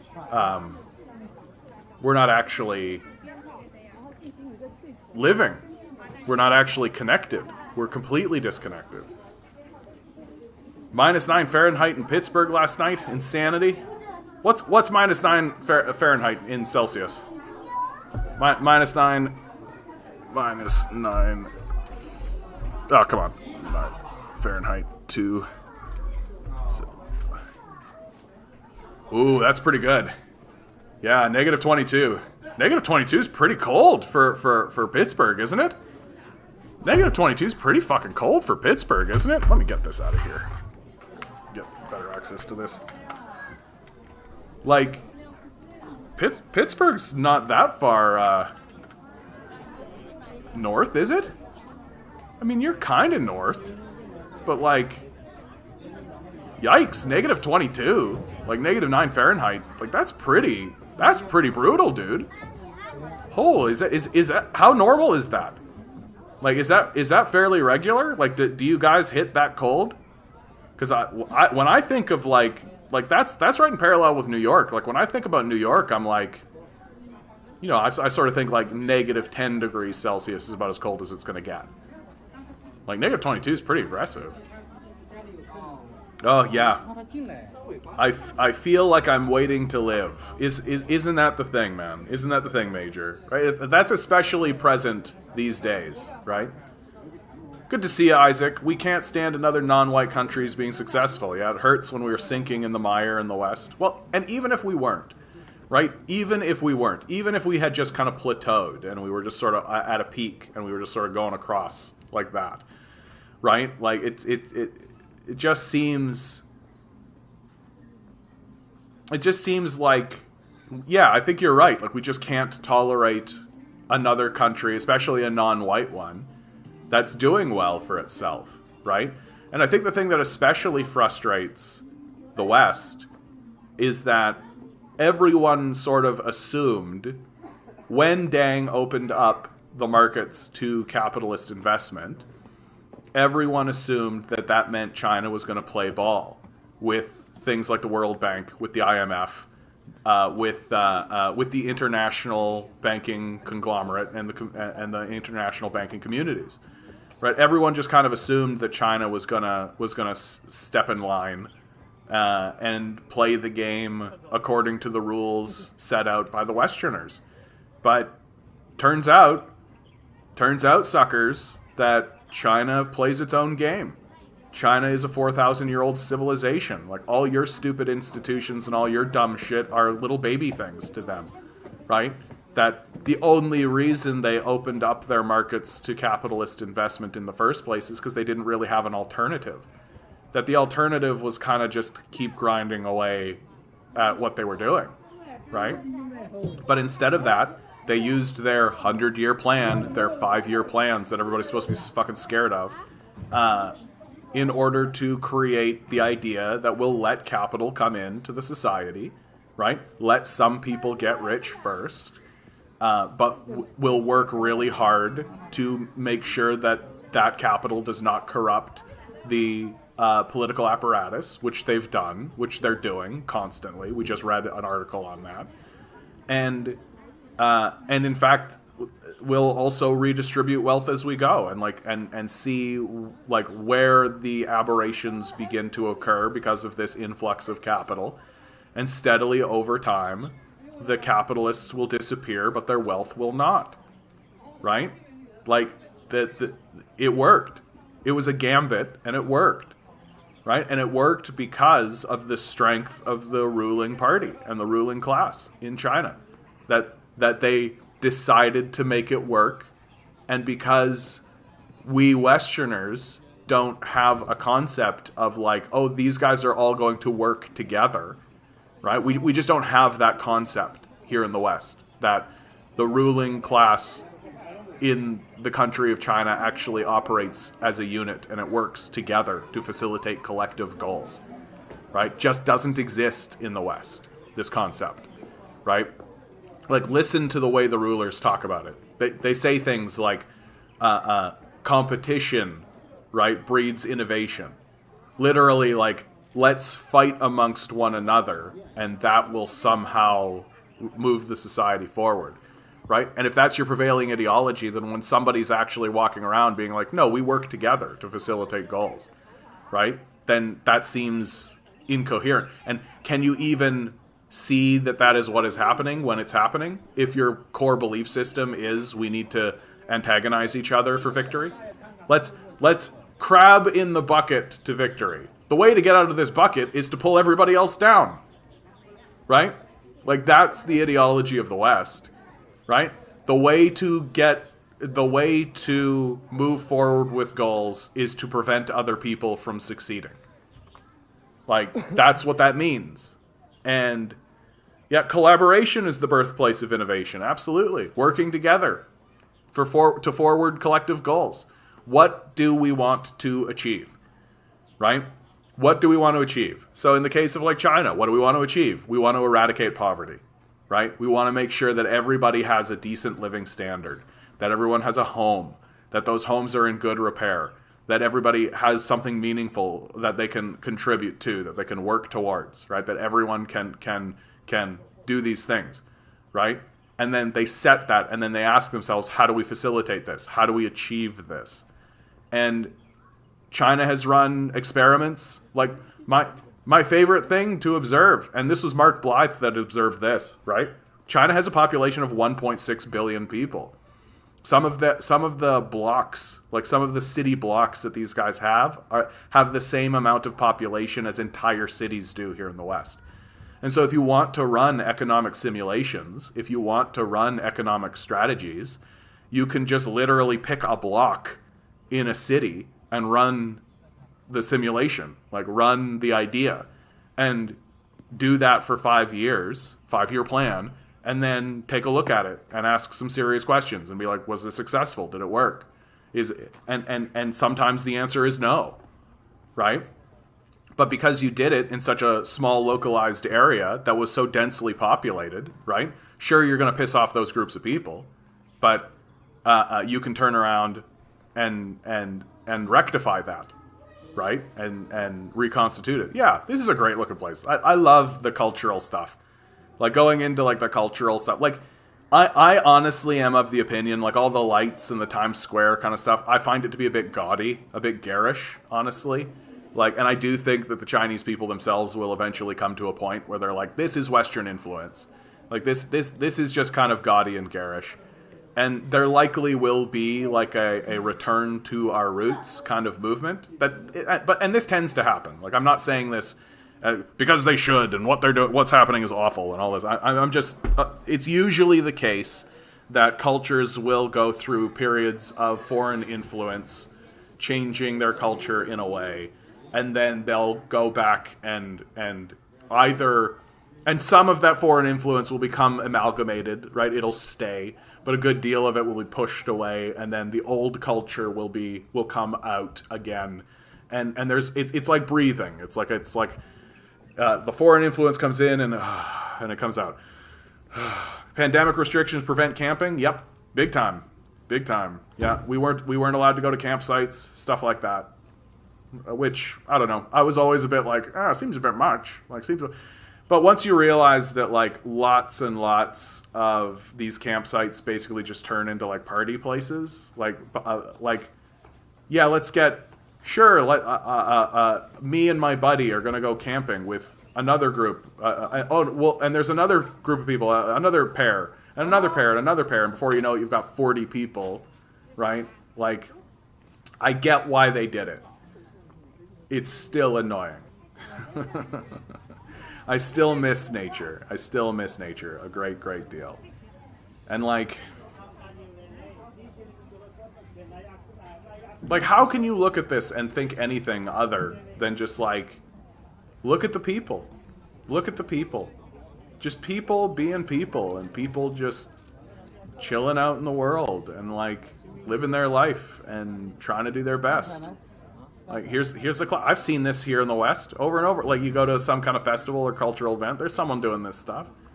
Like, what am I supposed to be afraid of? I had somebody just yesterday telling me that China is a dictatorship and I'm sucking Winnie's dick. Like, that was the thing that really killed me. And I'm just like, bro, like, no. Hey, did I see the toy gun? Was there a toy gun there? Uh-oh. You better be careful, man. Some cop's gonna come over and shoot you if you've got a toy gun. Oh, God. Gotta be afraid of all that.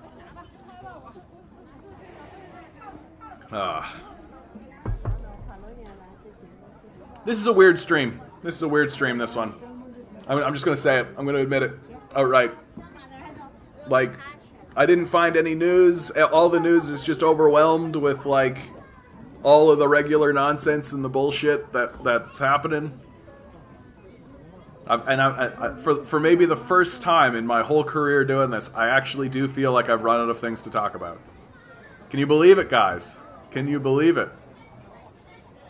What do you think about President Xi joining the Trans-Pacific Partnership? I mean, trade. Trade is peace.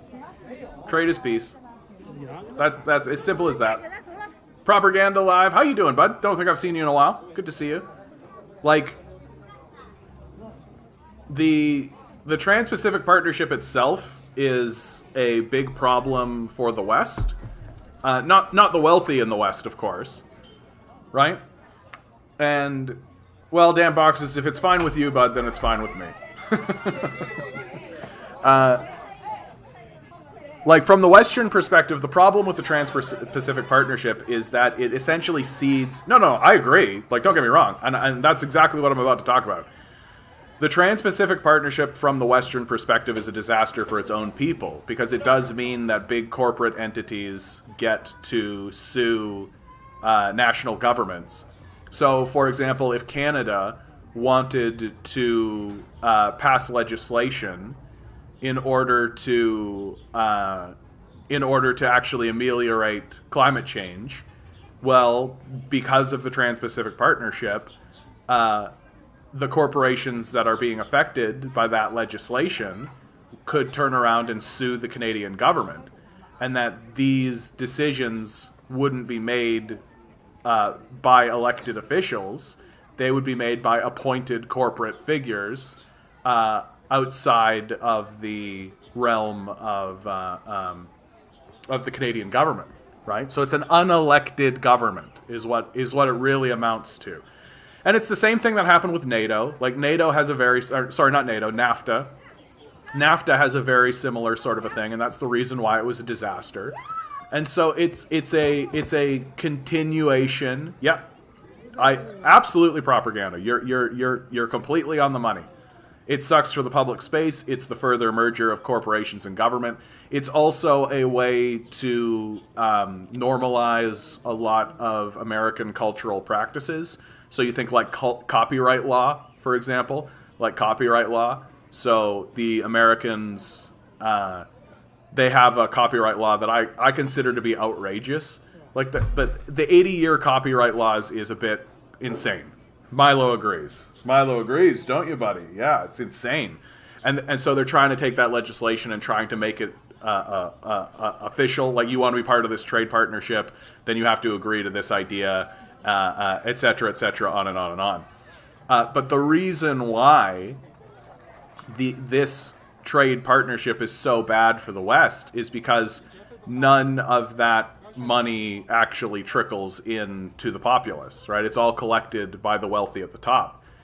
The reason why I think it's fine that Xi Jinping, like, this conversation we're having sounds very similar to the conversation that was had with Deng, right? That Deng opened the markets to capitalist influence, and everybody went, oh, it seems so suspicious, and it seems so bad, and it seems like it's going to backfire and be a horrible thing. It looks like capitalism wins again, right?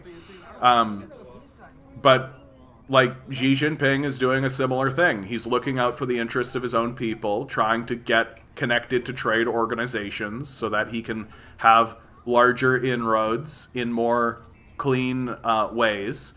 And honestly, like, when it comes time for negotiations to occur between these corporations and the Chinese government, like, the Chinese government has shown over and over and over again that it's not going to capitulate. Like the Communist Party of China is not a pushover. The National People's Congress is not going to get pushed over or bullied around, right? That if it wants to do something, if it's going to make a decision, it's going to do that. And should the Trans-Pacific Partnership, like, should people start to go after it, China's response is going to be too bad. Like, that's going to be its response. And the reality is that China has positioned itself in such a way, because they're smarter than we are, they've positioned themselves in such a way so that we need them. They do not need us, right? Like this is what is extremely important to realize about the relationship between China and the rest of the world, right? The relationship between China and America. That if America attempted to abandon China or go to war with China or disconnect itself from China, it would be a devastation of its economic system. If China cut America off and told it to fuck off, it would affect nothing. It would change not a single thing in their culture, right? They are selling, like, China has the manufacturing base. They're the place that's actually building shit, right? So if they cut America off, or if because of this Trans-Pacific Partnership, they tried to get sued or any of this kind of stuff, they would just be like, well, then fuck off, right? And people know about that. Or how do I feel about Xi promoting the fourth industrial revolution and the Great Reset? Kind of scary to me. Seems like there's no resistance against oligarchy. I look at it this way, that these events are going to mean different things in China than they do in the West, right? Like, just because, like, the Great Reset and the fourth industrial revolution and all this kind of stuff sounds incredibly scary for us because we are undergoing a project of abandonment, right? That's the reason it's scary for us. Because our political apparati and our political rulers and all of this, right, are actively working to abandon us through a philosophy of chaos, right? Like, let the free market decide, right? Let chaos reign. And this is a project of abandonment for its people. So when our rulers talk about a great reset, they're talking about a return to feudalism. And when they talk about a fourth industrial revolution, they mean that feudalism should be techno-feudalism, right? And yeah, I agree. No, I'm not disagreeing with the surveillance stuff. Like, don't get me wrong about any of that. So that's the Western perspective. We are reverting to feudalism. We are reverting to a state of feudalism. It's going to be techno-feudalism, right? And all of that is very scary. But that's not what's happening in China. China's a different country, operating under different laws with a different structure. And unlike the West, it is not undergoing a project of abandonment, operating on principles of a chaos theory. And so when Xi Jinping, under these circumstances, starts talking about a great reset, well, he's not talking about a reset to feudalism, right? He's the way that we are talking about. And so it's just a different thing to the Chinese, right? It's going to have a different impact because their society is different and it's structured different than ours is. And they're not undergoing a project of abandonment. In fact, it's quite the opposite. And it always pays to remember, right? It always pays to remember that the Chinese ruling class is very intelligent. It's very smart. And if they see the West putting forward a policy that is going to, it's not Xi love. It's just what it is. It's just what it is. And like, the reason why we have to talk reasonably and rationally about other rulers of other nations is because the people of China like Xi Jinping, right? If American presidents had the type of favorability that Xi Jinping had, we would be talking about them as if they were fucking Abraham Lincoln, right? Like, it's not love. It's just acknowledging that the Chinese people themselves have favorability of their own ruling class, and we should know why, right? And we should know why. Like, You can't stand in front of me and tell me that the entire population of China is brainwashed or wrong, right? And we should know why. Like, to do anything else to me is a form of madness. That's just going to devolve our conversation into xenophobia and tribalism and the absurdity of it. There are reasons why Xi Jinping is popular. There are reasons why his own people love him. Well, then you stand in defiance against the entire Chinese population, and maybe you should look into why that is. Like, why? Why is that? Why is he creepy? What's your rationale for why Xi is creepy? Because he's the ruler of a nation, right? Like, what's the problem? His own people love him. His own people do. He's the CPP is super creepy, man. They are like the Republican Party and the Democratic Party. No, like, for real, bro. Like, no, they're not. Like, no, they're not. Like, the National People's Congress is a democratically elected institution, right? I can show it to you. Like, it's easy to show to you.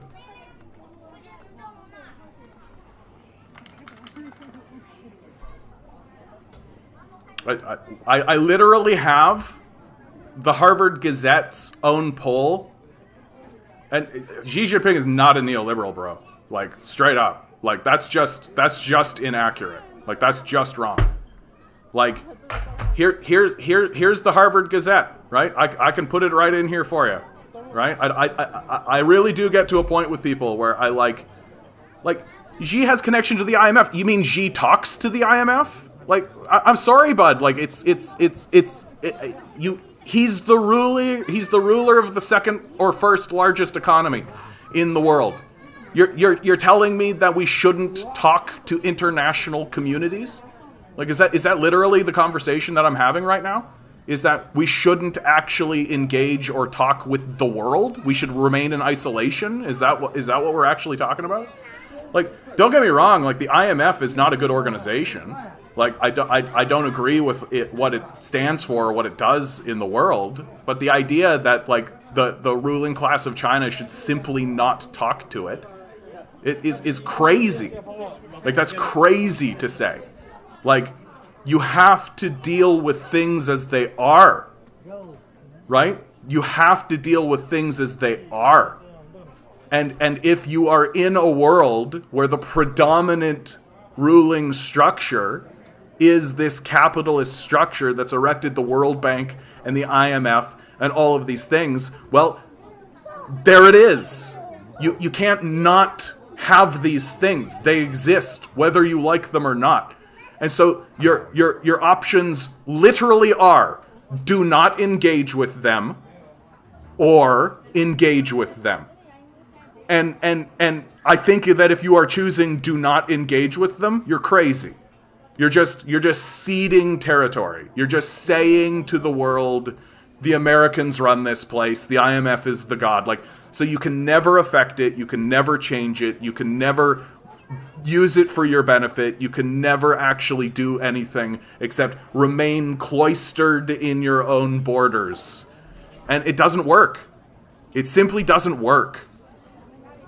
Like, just because Xi is talking to the IMF does not mean that he is somehow this corrupted element.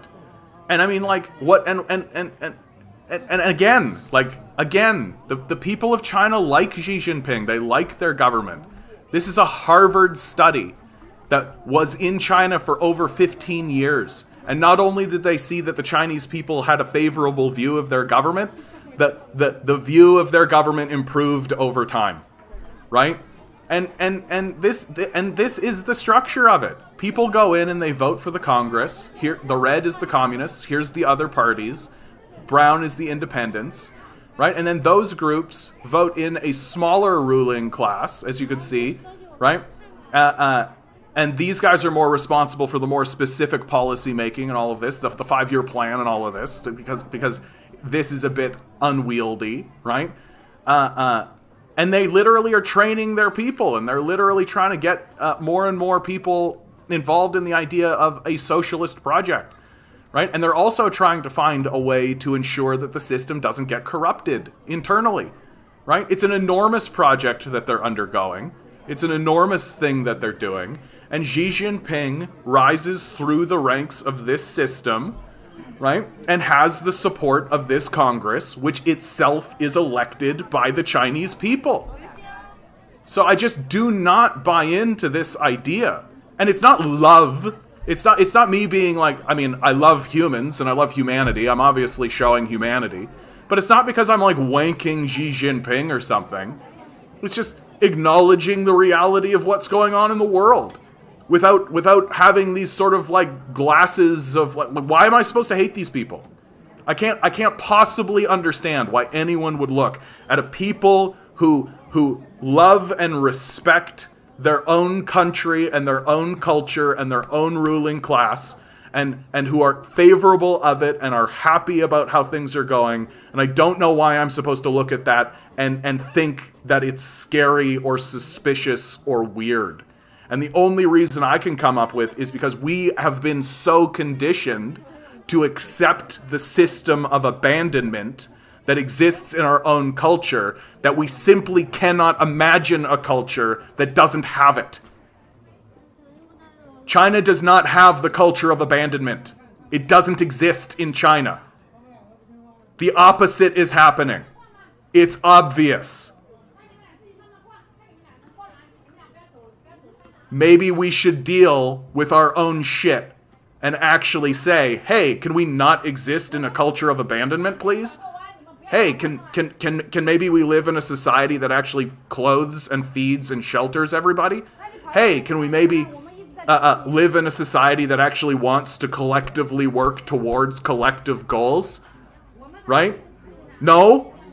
We're just going to abandon one another to the streets? We're just going to completely while simultaneously turning around and pointing at a culture that is not abandoning its citizens, that is actually trying to help their own citizens and actually trying to improve things. And are they succeeding every single time? Fucking of course not. They're people. They're human beings. Right? But I'm not going to allow that to completely destroy the project, especially while we live in a structure that is itself collapsing. We should be learning from these people. And I say that because they're obviously improving. They're obviously improving. Like, you've got to be out of your fucking mind to tell me that they're not improving. And we here in the West have no fucking right at all to stand up and pretend like we can critique what they're doing while they're in favor of it and it's working. Like, who do we think we are?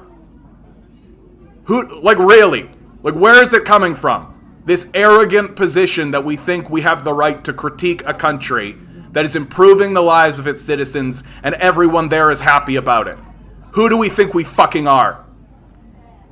Like, it's grow up time.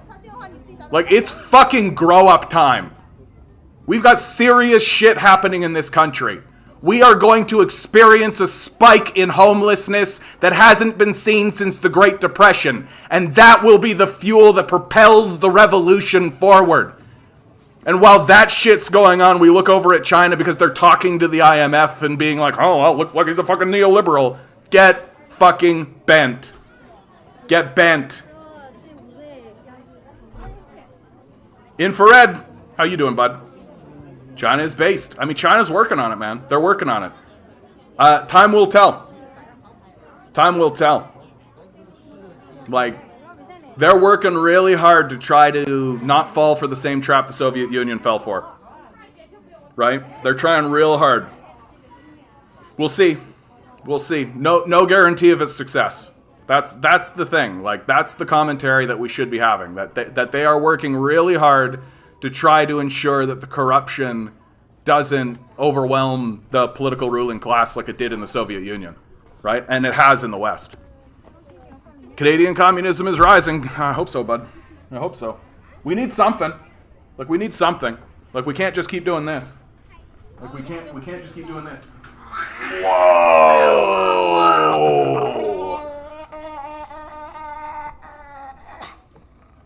I know. I know. This little guy.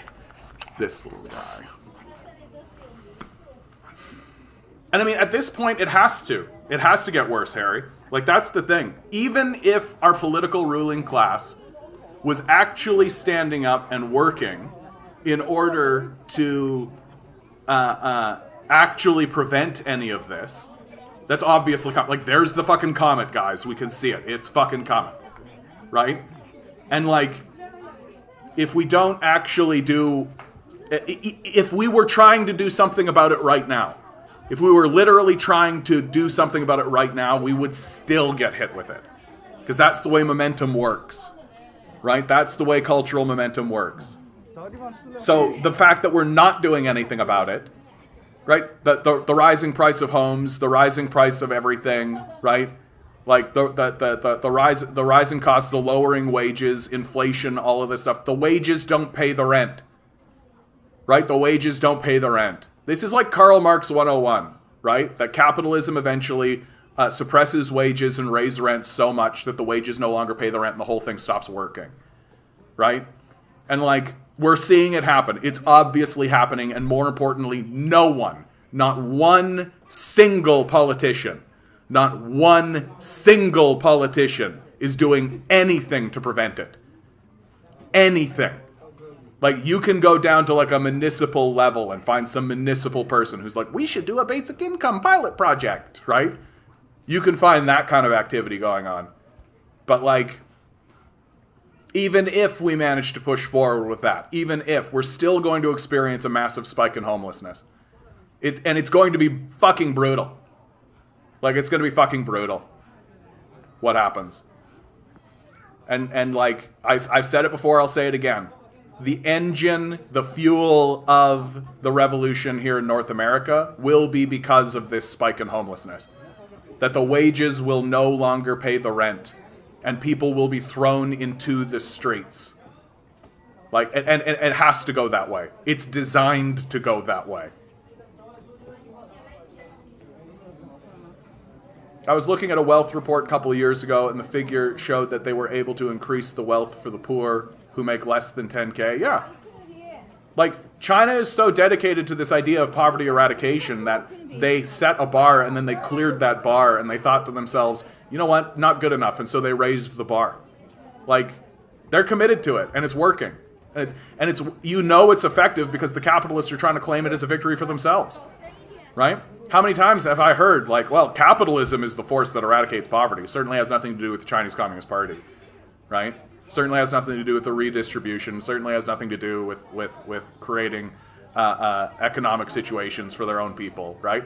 And they're still undergoing turmoil and they're still undergoing social problems, but they're facing those problems as a community and together.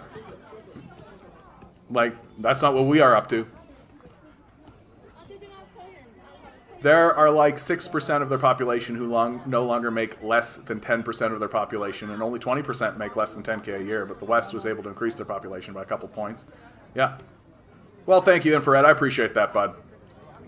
Economic prison, you got it. Lolita Express. Love it already. Xi is a part of the IMF. Look it up, fancy pants. You look like Bosch and act blah, blah, blah, blah, blah. Don't need to pay any attention to you. The thing that I find it funny, conservative tries to dismiss that report and say it's only teenager who make that kind of wage. Yeah, exactly. Like, no, but this is what happens if you don't have a critique of the structure of your society, right? If you don't have a critique of the structure of your society, you can do what you like, right?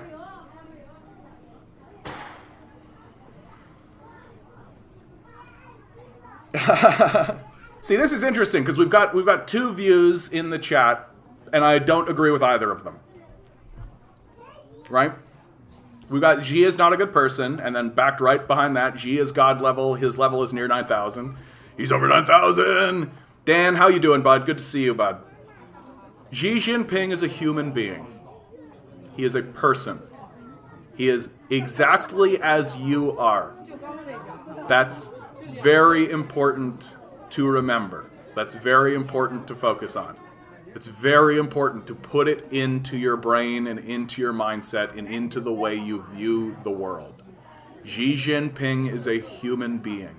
He is a person who is doing his best, who is has been put into this position because of his own work, but also because of the support and care of the people around him.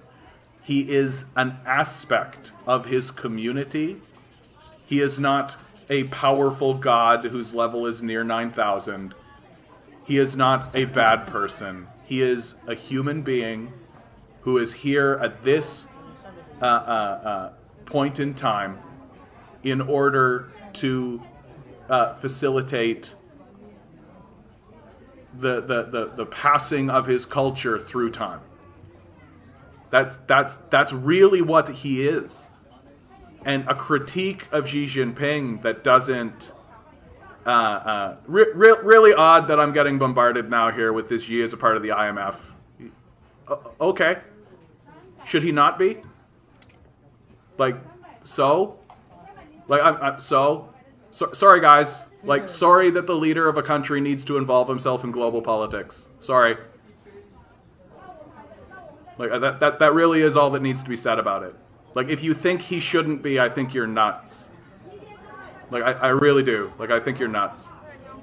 Like, you can critique the IMF all you want, because the IMF should be critiqued. But the idea that, like, the ruler of a major country should not be negotiating and talking with people in the structures of power as they exist, I think it's crazy what you're saying. Like, it really is. Like, it's worthy of analysis. Like, how could you possibly believe that a person should not attempt to interact with the globe? Like, what is isolation the answer then? What, create your own IMF? Like, or attempt to dismantle the IMF? What, go to war? Like, what are you even suggesting? Like, it's crazy what you're saying. Like, and the more you think about it, the crazier it gets. Like, don't talk to the world. And again, like, Xi Jinping's not a god. He's not a king. Like, he's not a demigod. He doesn't have mystical, magical powers. Right? He's a human being that exists right now in this point of time, and he's got all of our attention. Right? And like all leaders, once he leaves office, right, there will be retrospectives written about him. There will be things written about him. There will be histories and lies told about him. And the lens of history will have to interpret and have to sift through, and there'll be new information, and there'll be new all of this kind of stuff, and there'll be this, that, and the other thing. But at the end of the day, like, he's just a man. He's just like your dad. He's not different. Really. Like, really. And I find that a lot of the commentary that comes Xi Jinping's way, right, and that comes to a lot of world leaders' way, and a lot of people in history and all of this, detaches from the fact that he's just a man. He can't lift 1.6 billion people and throw them somewhere, right? He can't call down lightning storms. He can't banish the IMF. He can't make the institution no longer exist. He can't walk into the United States and throw down a lightning bolt and make poverty disappear, right? Like these accusations towards him can only be taken seriously if you believe that he has ascended humanity and his position itself, because he's just a man. And so, yeah, are we happy that the IMF exists? Obviously not, right? But is it irrational that Xi Jinping would want to talk and negotiate to the largest international monetary fund that exists on the planet? No, I think that's fucking normal. I think that's pretty fucking normal. And it's weird to think otherwise, I think. Like, it's weird. Like, it's fantasy. You're basically just saying, I wish the IMF wasn't existent, or that it didn't exist the way it did. Well, too bad. It exists. Whether you like it or not, it exists. Would we like it to exist? Great. But we live in the world where wishes are wishes and reality is reality. And given reality, should Xi Jinping isolate himself from the world? Or should he attempt to interact with the world? I think interaction makes more sense. Like isolation is a surefire way to have somebody just up and attack you, have some bullshit going on, right? You can like, don't hate the player, hate the game, right? Like, you can hate the game all you want, and you can wish the game wasn't the way it was all you want, right? But if you're trying to tell me that Xi Jinping shouldn't play that game, too bad. Like, too bad. It's grow up time. Too bad.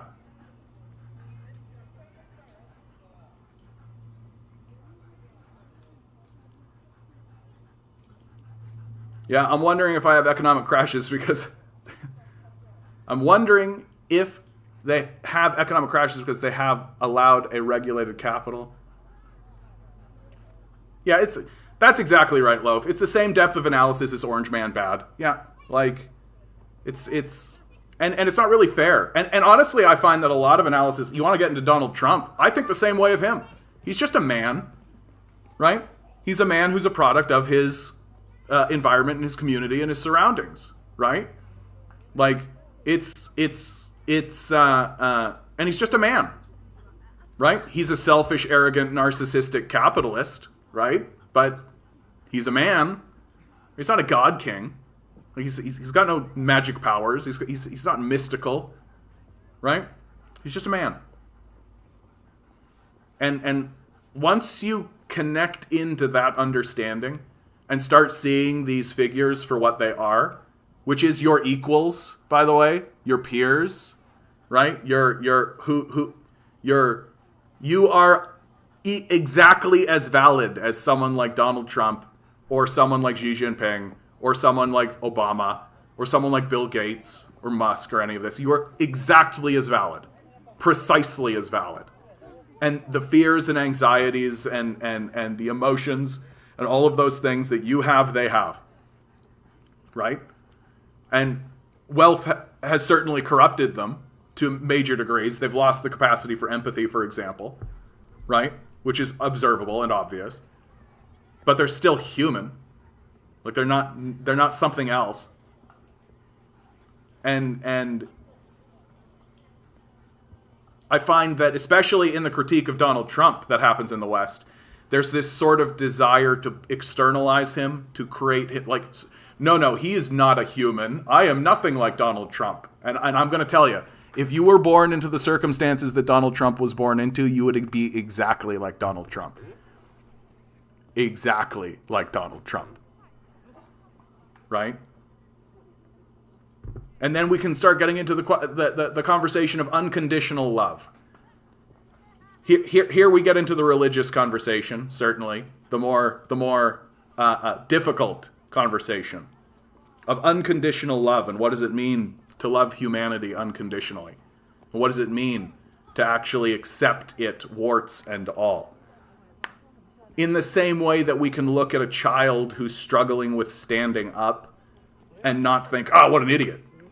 Right? It's learning. It's figuring itself out. In the same way that we can look at a teenager who's running afoul of a bad relationship or goes through a breakup and believes it's the worst thing in the world.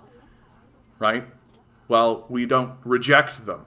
Right? We don't reject them for it. We help them through it. We work with them because we know that they're just growing and learning and figuring things out. We don't hate them for it. That's why I find it so difficult to, and I struggle with this, the concept of unconditional love in a society that's eating itself, that's going through this self-destructive period, and in many ways is acting very much like a person who is in a relationship with an abusive spouse, whose only response when you ask, well, what, don't you see it? Can't you get out of it? Is, but I love them. Well, you have to just help them as you can. And sometimes that help is just letting it happen and letting it fall apart, because at the end of the day, they're the one that needs to leave.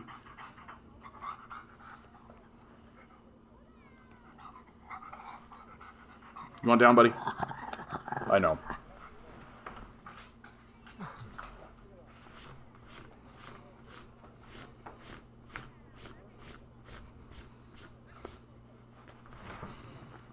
I would say that Xi Jinping's doing pretty good considering things, the person he is, right?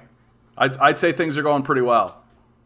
Like, you can look at just modern day, what's going on in the world, and you can see other cultures and communities and other people who are doing way less than Xi Jinping. Like, or way worse, rather. Right? Like, near as I can tell, Xi Jinping is trying to help everybody around him and has a community around him that is trying to do the same. Can we say the same of what's going on in the West? Probably not. Probably not. The world is looking to China because, unlike their Western counterparts, they don't abandon their partners. Not yet. And this is something to remember, right? Like, and this is why, like, people come in here and I can tell there's like an accusation of me worshiping Xi Jinping, that just because I refuse to denigrate him, I'm somehow worshiping him. But no, like, China can turn. Like, China can become an imperialist power. Of course it can. It wouldn't be difficult, right? Has it yet? No. Right? But it could. It could start warmongering. It could start enforcing itself through military power. It could start forcing itself on other territories, right? We're going to have a very serious conversation about that when China moves into Taiwan, right? Like, when China moves into Taiwan, it's going to receive a lot of accusations from the and from the left that it is turning into an imperial power. I have a different take on that. I see Taiwan as a part of China, and the only reason why this wasn't resolved under Mao was because of Western interference. Right? Hey, Vince, how you doing? But, like, if we don't have an accurate view of what China is in the first place and what its ruling class is in the first place, then if it starts to turn to imperialism, we won't have an accurate view of that either. Like, and if we elevate Xi Jinping to something that he isn't, then you'll never have an accurate understanding of what's going on in the world. What do you think about Kristalina Georgieva? I don't know anything about her, so no comment. She is working with Xi to fund innovations in China. Cool. Like, cool. Like, what China is doing and what it's accomplishing in terms of its technological goals, like, are very impressive. Very impressive.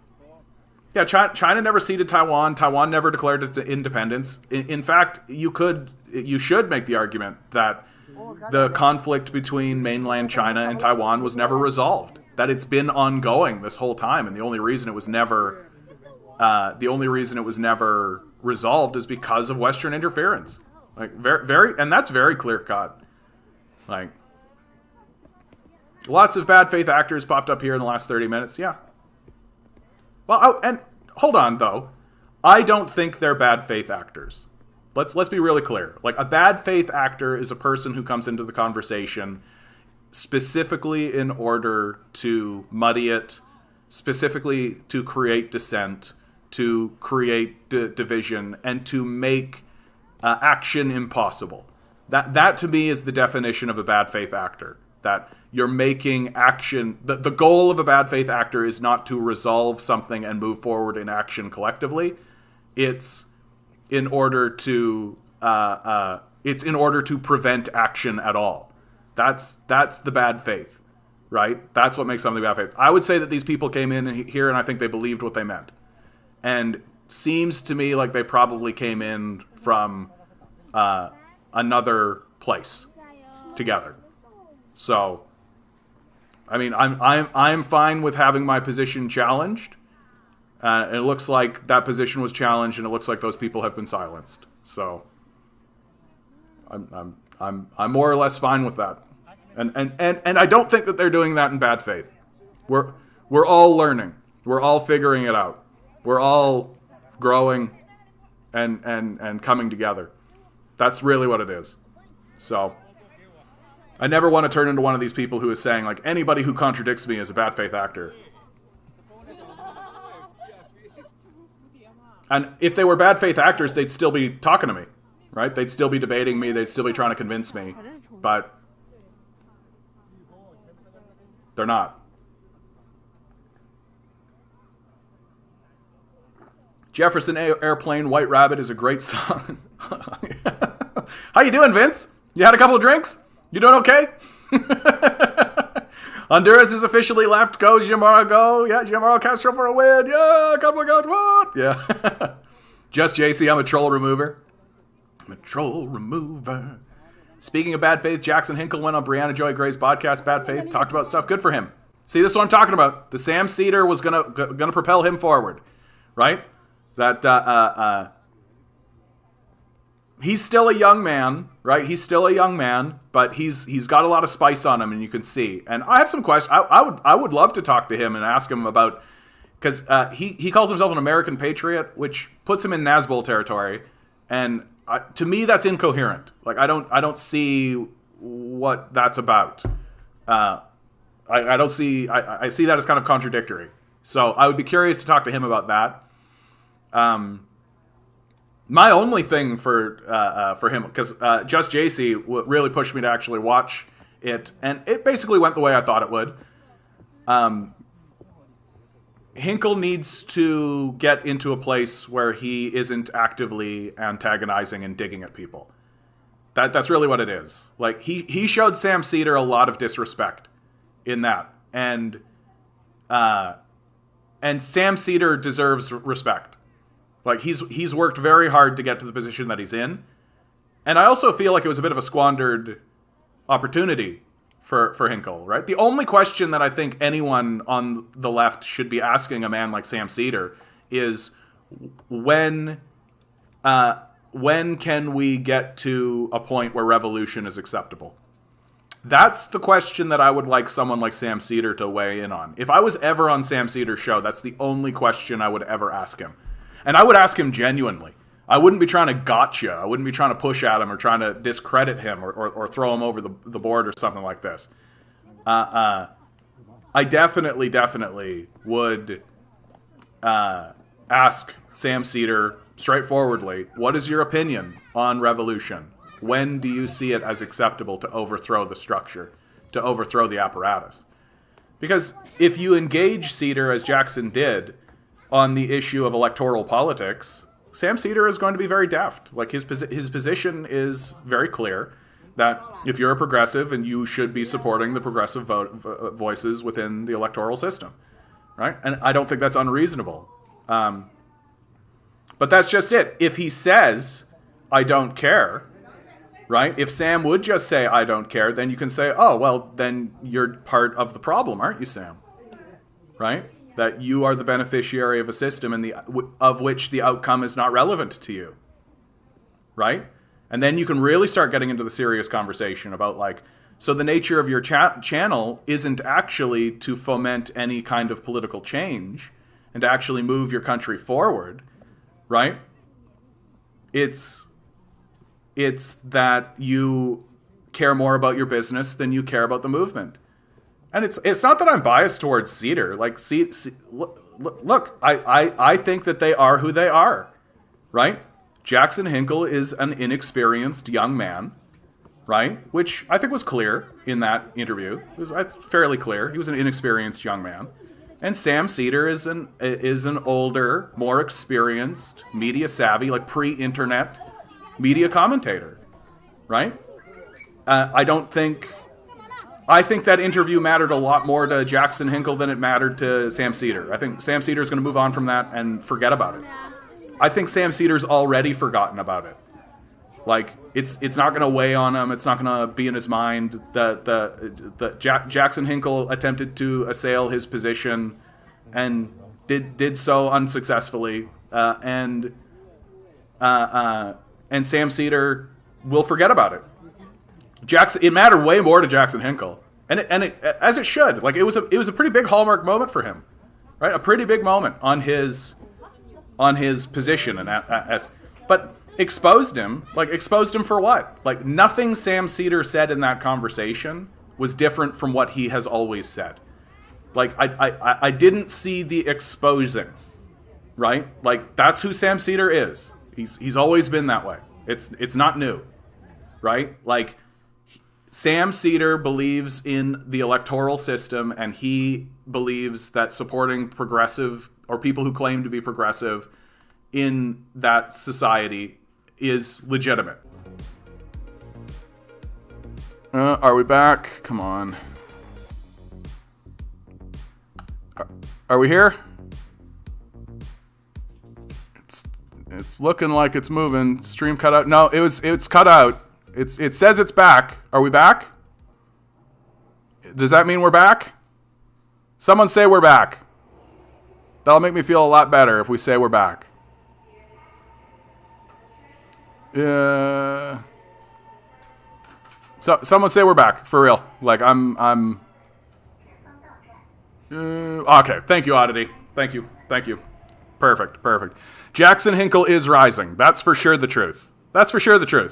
Like, I think that he's got a lot to learn. I think that but he's got power, right? He's got power, and I just think that at the end, like if I was sitting across the table from Jackson Hinkle, right? If I was sitting there with Jackson Hinkle, and I was talking to him about that, I would definitely say, try to find the linchpin, bud, because he didn't find Sam Cedar's linchpin.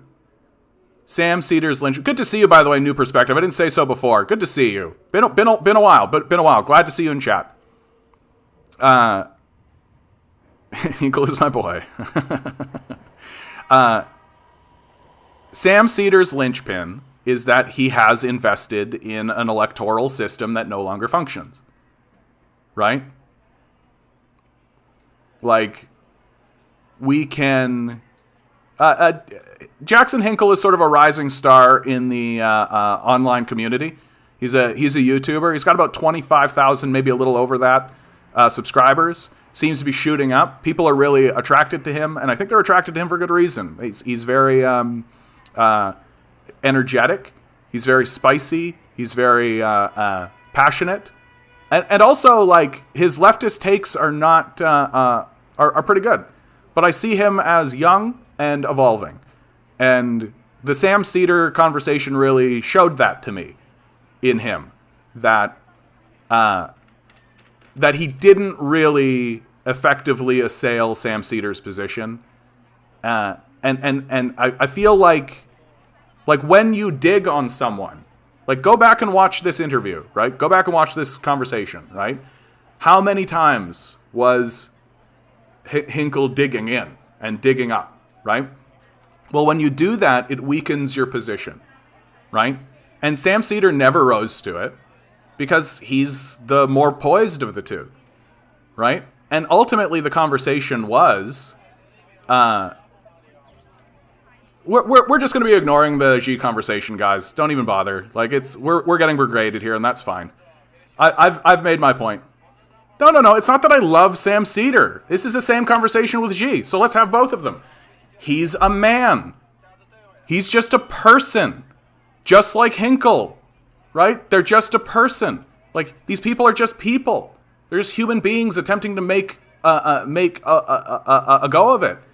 And my critique of Hinkle is that what he did was ineffective, right? It was ineffective in terms of convincing people of anything. Like, nobody was convinced one way or the other in that conversation. Nothing interesting was really said between the two of them, right? Nothing interesting was really said between the two of them. The people who agree with Jackson agreed with Jackson, and the people who agreed with Cedar agreed with Cedar, right? And it's because they didn't really have a meaningful conversation about something serious, right? Like, whether the squad is or is not part of the establishment or is attempting to do good things on behalf of the people is, in my view, beside the point entirely. The question we should be asking a man like Sam Cedar is, when is it acceptable to overthrow the electoral system? And genuinely ask that, and to genuinely get a real answer, right? And it simply can't be never, right? So I would like to know when a man like Sam Cedar thinks it's acceptable. And if he thinks it's never acceptable, or if he thinks that he doesn't care, well, then that's a worthwhile conversation having, because that's how you discredit a man like Sam Cedar, right? I don't care. Oh, So, like, if the society literally starts abandoning millions of people into the streets, you simply don't care. Right? Like, that's the road that you walk Sam Cedar down if your goal is to discredit him. Right? And Hinkle's young. He's learning. He'll keep growing. Right? This isn't a roadblock for him. Like, I think that this is propelling him into other things. Bro, when you talk about Biden, you speak of him as a monster. I mean, Biden is an aspect of the system that propelled him, which is monstrous, right? Like, the system of abandonment is obvious, right? Like, I don't know what you need to see, right? It's a complete system of abandonment that exists here in the West that doesn't exist in China. Xi is no better there, Twinkle Toes. Yeah, except all the poverty alleviation, right? Like. It's just childish what you're doing, dude. Like, it feels very childish. I want to be a man like Quinn Peterson. Who's Quinn Peterson? I have no idea who that is.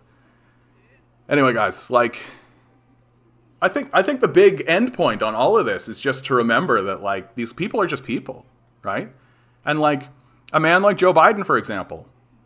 Like, Joe Biden is completely incentivized to act as he's acting, right? Because the system of the system that he exists in itself is corrupted, right? And he's not attempting to work against it. And the reason why he's not attempting to work against it is because it's benefiting him, right? And as long as it's benefiting him, he doesn't care. Why should he? Right? Whereas someone like Xi Jinping sees the active improvement of his own society as a way to benefit himself, right? That the structure of the Communist Party, the structure of the National People's Congress is structured in such a way so that it's constantly asking, how effectively are we actually responding to the needs of the people, right? And if it's not responding to the needs of the people, then it's going to change, right? Or collapse. And yeah, President Xi is highly respected in China. Like, I don't understand, like, this is the thing that I think I really need to drive home, okay, guys? My opinion on Xi Jinping matters less than the opinion of the Chinese people themselves. Like, why are we supposed to silence 1.6 billion people? Why is it that the opinion of the people themselves are the people who are living under Xi Jinping, the people are ruled, and we're supposed to completely silence those people. We're not supposed to pay any attention to them whatsoever, as they look at their own leader and think favorably of him.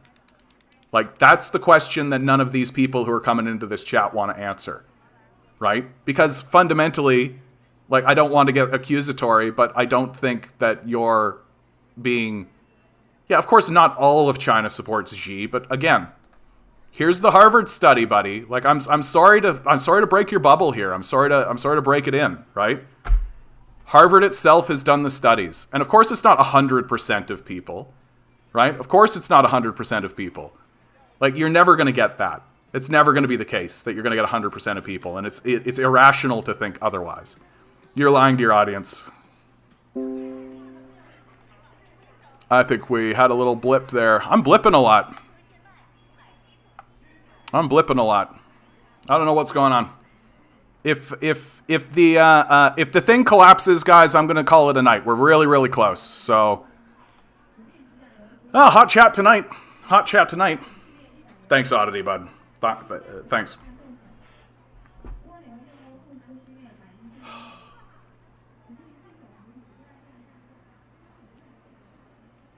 Xi might be good for China, but he doesn't have the bread hat, so I don't know how to take him. So, you know what, Loaf? You're really nailing it there, buddy. Like, loaf hat, right? Like, how do we get the loaf hat into the conversation every single time, right? Like, can you imagine if, like, Xi Jinping showed up and he was wearing, like, a bread loaf hat? That would be incredible.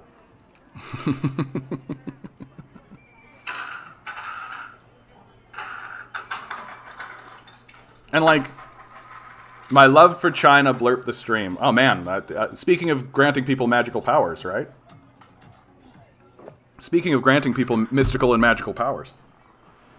Oh. Man, can you imagine if I had that power? Yeah, why can't we love China? Yeah, what an interesting question. Why can't we love China? What's the problem with that? Like, so what if I do? Like, oh no, there's a country that isn't my own that I also care about. I do care about the well-being of China. I care about I care about the well-being of Vietnam, Laos, Cambodia.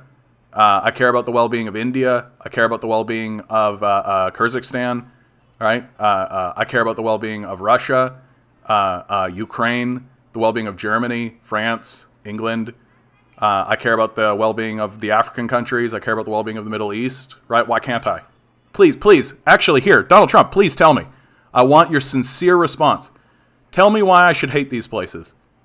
I want your genuine and sincere answer to tell me why I should hate these places. You don't care about Chinese people in prison? Yeah, of course I do, dude. Like, of course I do. Like, what? You're just throwing insults, and now I've genuinely got to ask you, like, what? Why are you doing this? Like, what's your end game here, bud? Like, because it looks like deflection to me. Looks like your mom yelled at you, and you're taking it out on somebody on the internet. That's what it looks like to me. Right? Like, well, what's the opposite of love then, bud? Like, if it's not hate, then what is it? Like, for real. Like, what is it? If it's not hate, what is it? Like, I'm supposed to...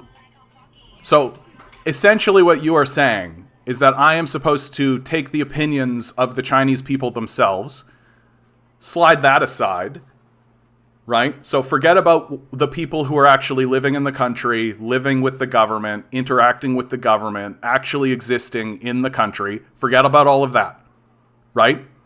So ignore all of their opinions, right? That's not evidence. Those aren't facts. That's not something we should be paying attention to, right?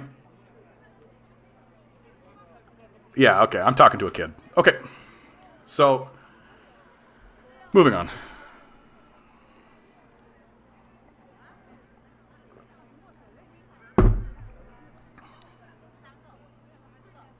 And I mean, yeah, like the USA has the largest prison population. Like it's a systemically racist sort of a thing. Like, it's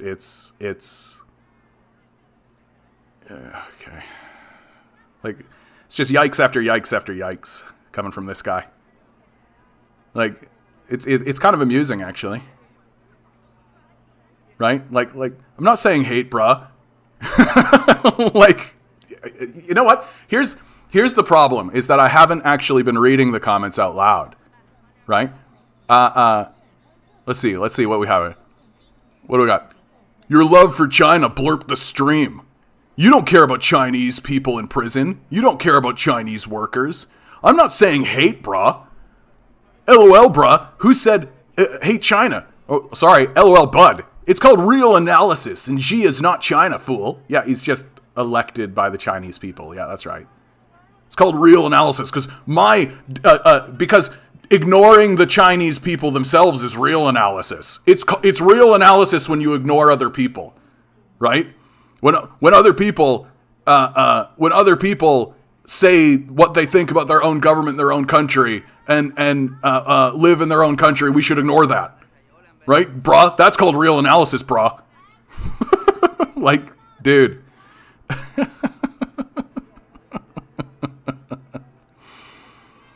Yeah, this is.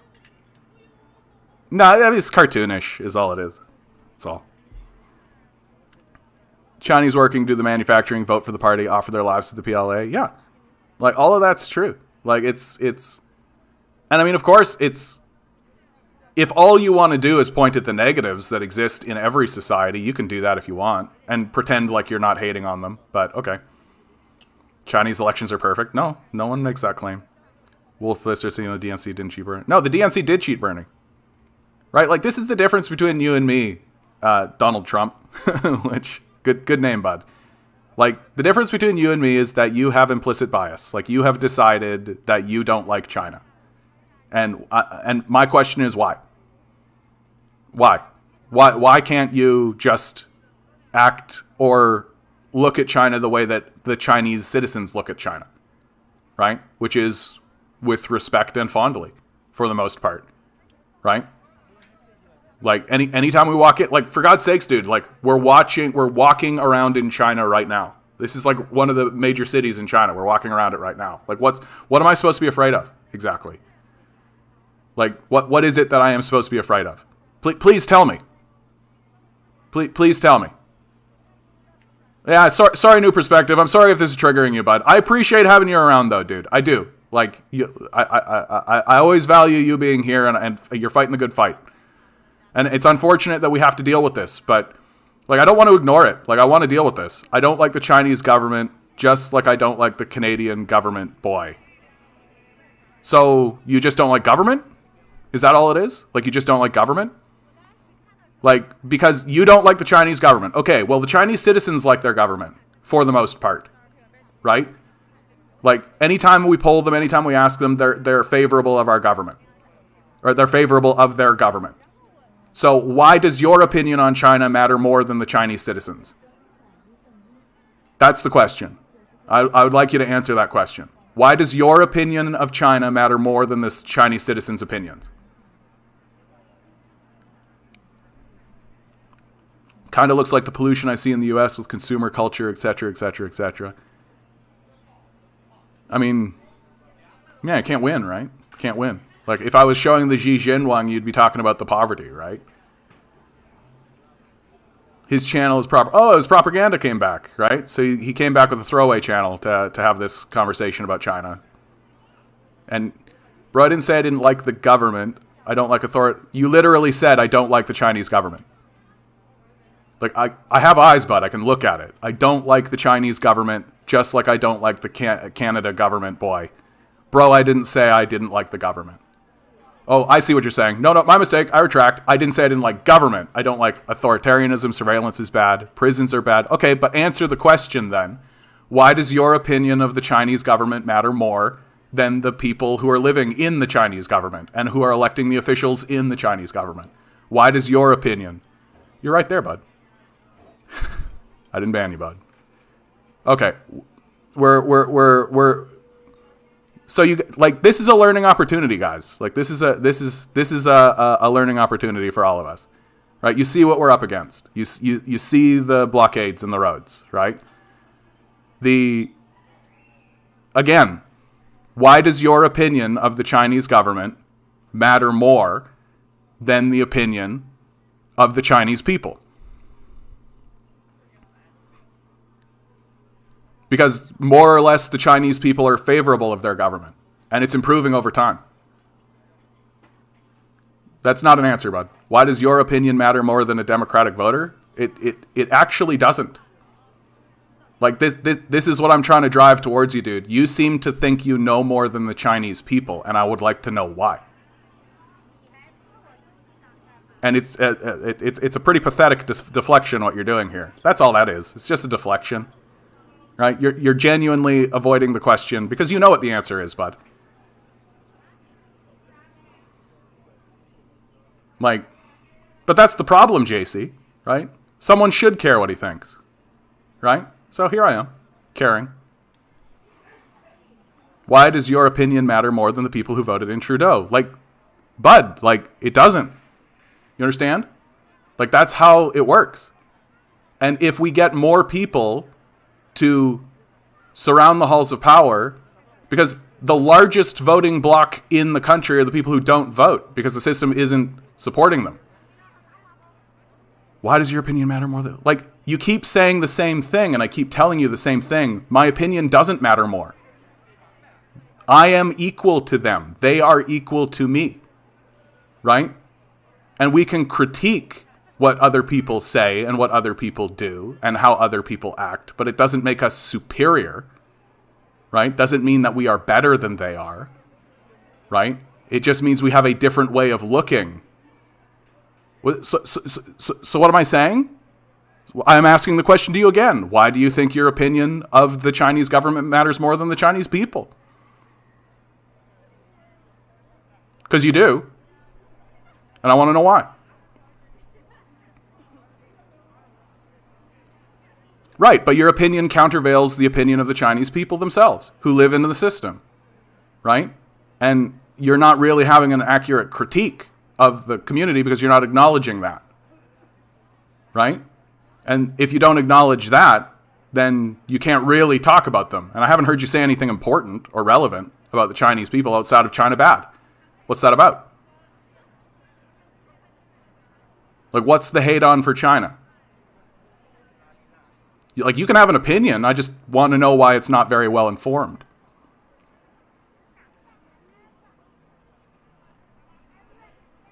I have the opinion that I'm against surveillance and censorship. Cool. You know who else is concerned about surveillance and censorship? The Chinese people. Yeah, this is why we can't have nice things. Yeah. But these are the conversations that we have to have. We got to go right into it. Right?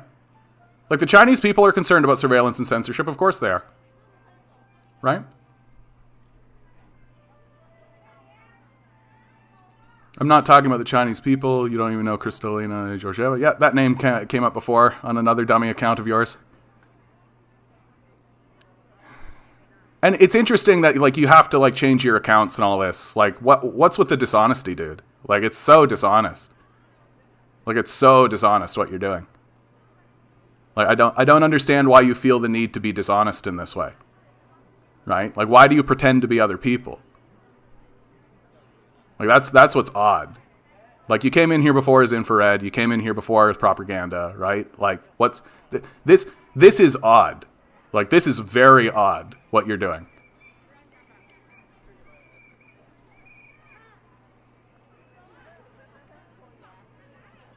Yeah, I think it's pretty safe to say that we're getting into Don't Feed the Trolls territory, right? So, okay, guys. This is the end of the show. Man, I was worried. I ran out of stuff to talk about, and it was, is it that TMX dork again? Yeah, probably. Probably. At least I'm not getting spammed, right? And, all right, guys. We've reached the end of this one. Always remember, guys, each and every one of you is a quantum being living in quantum energy.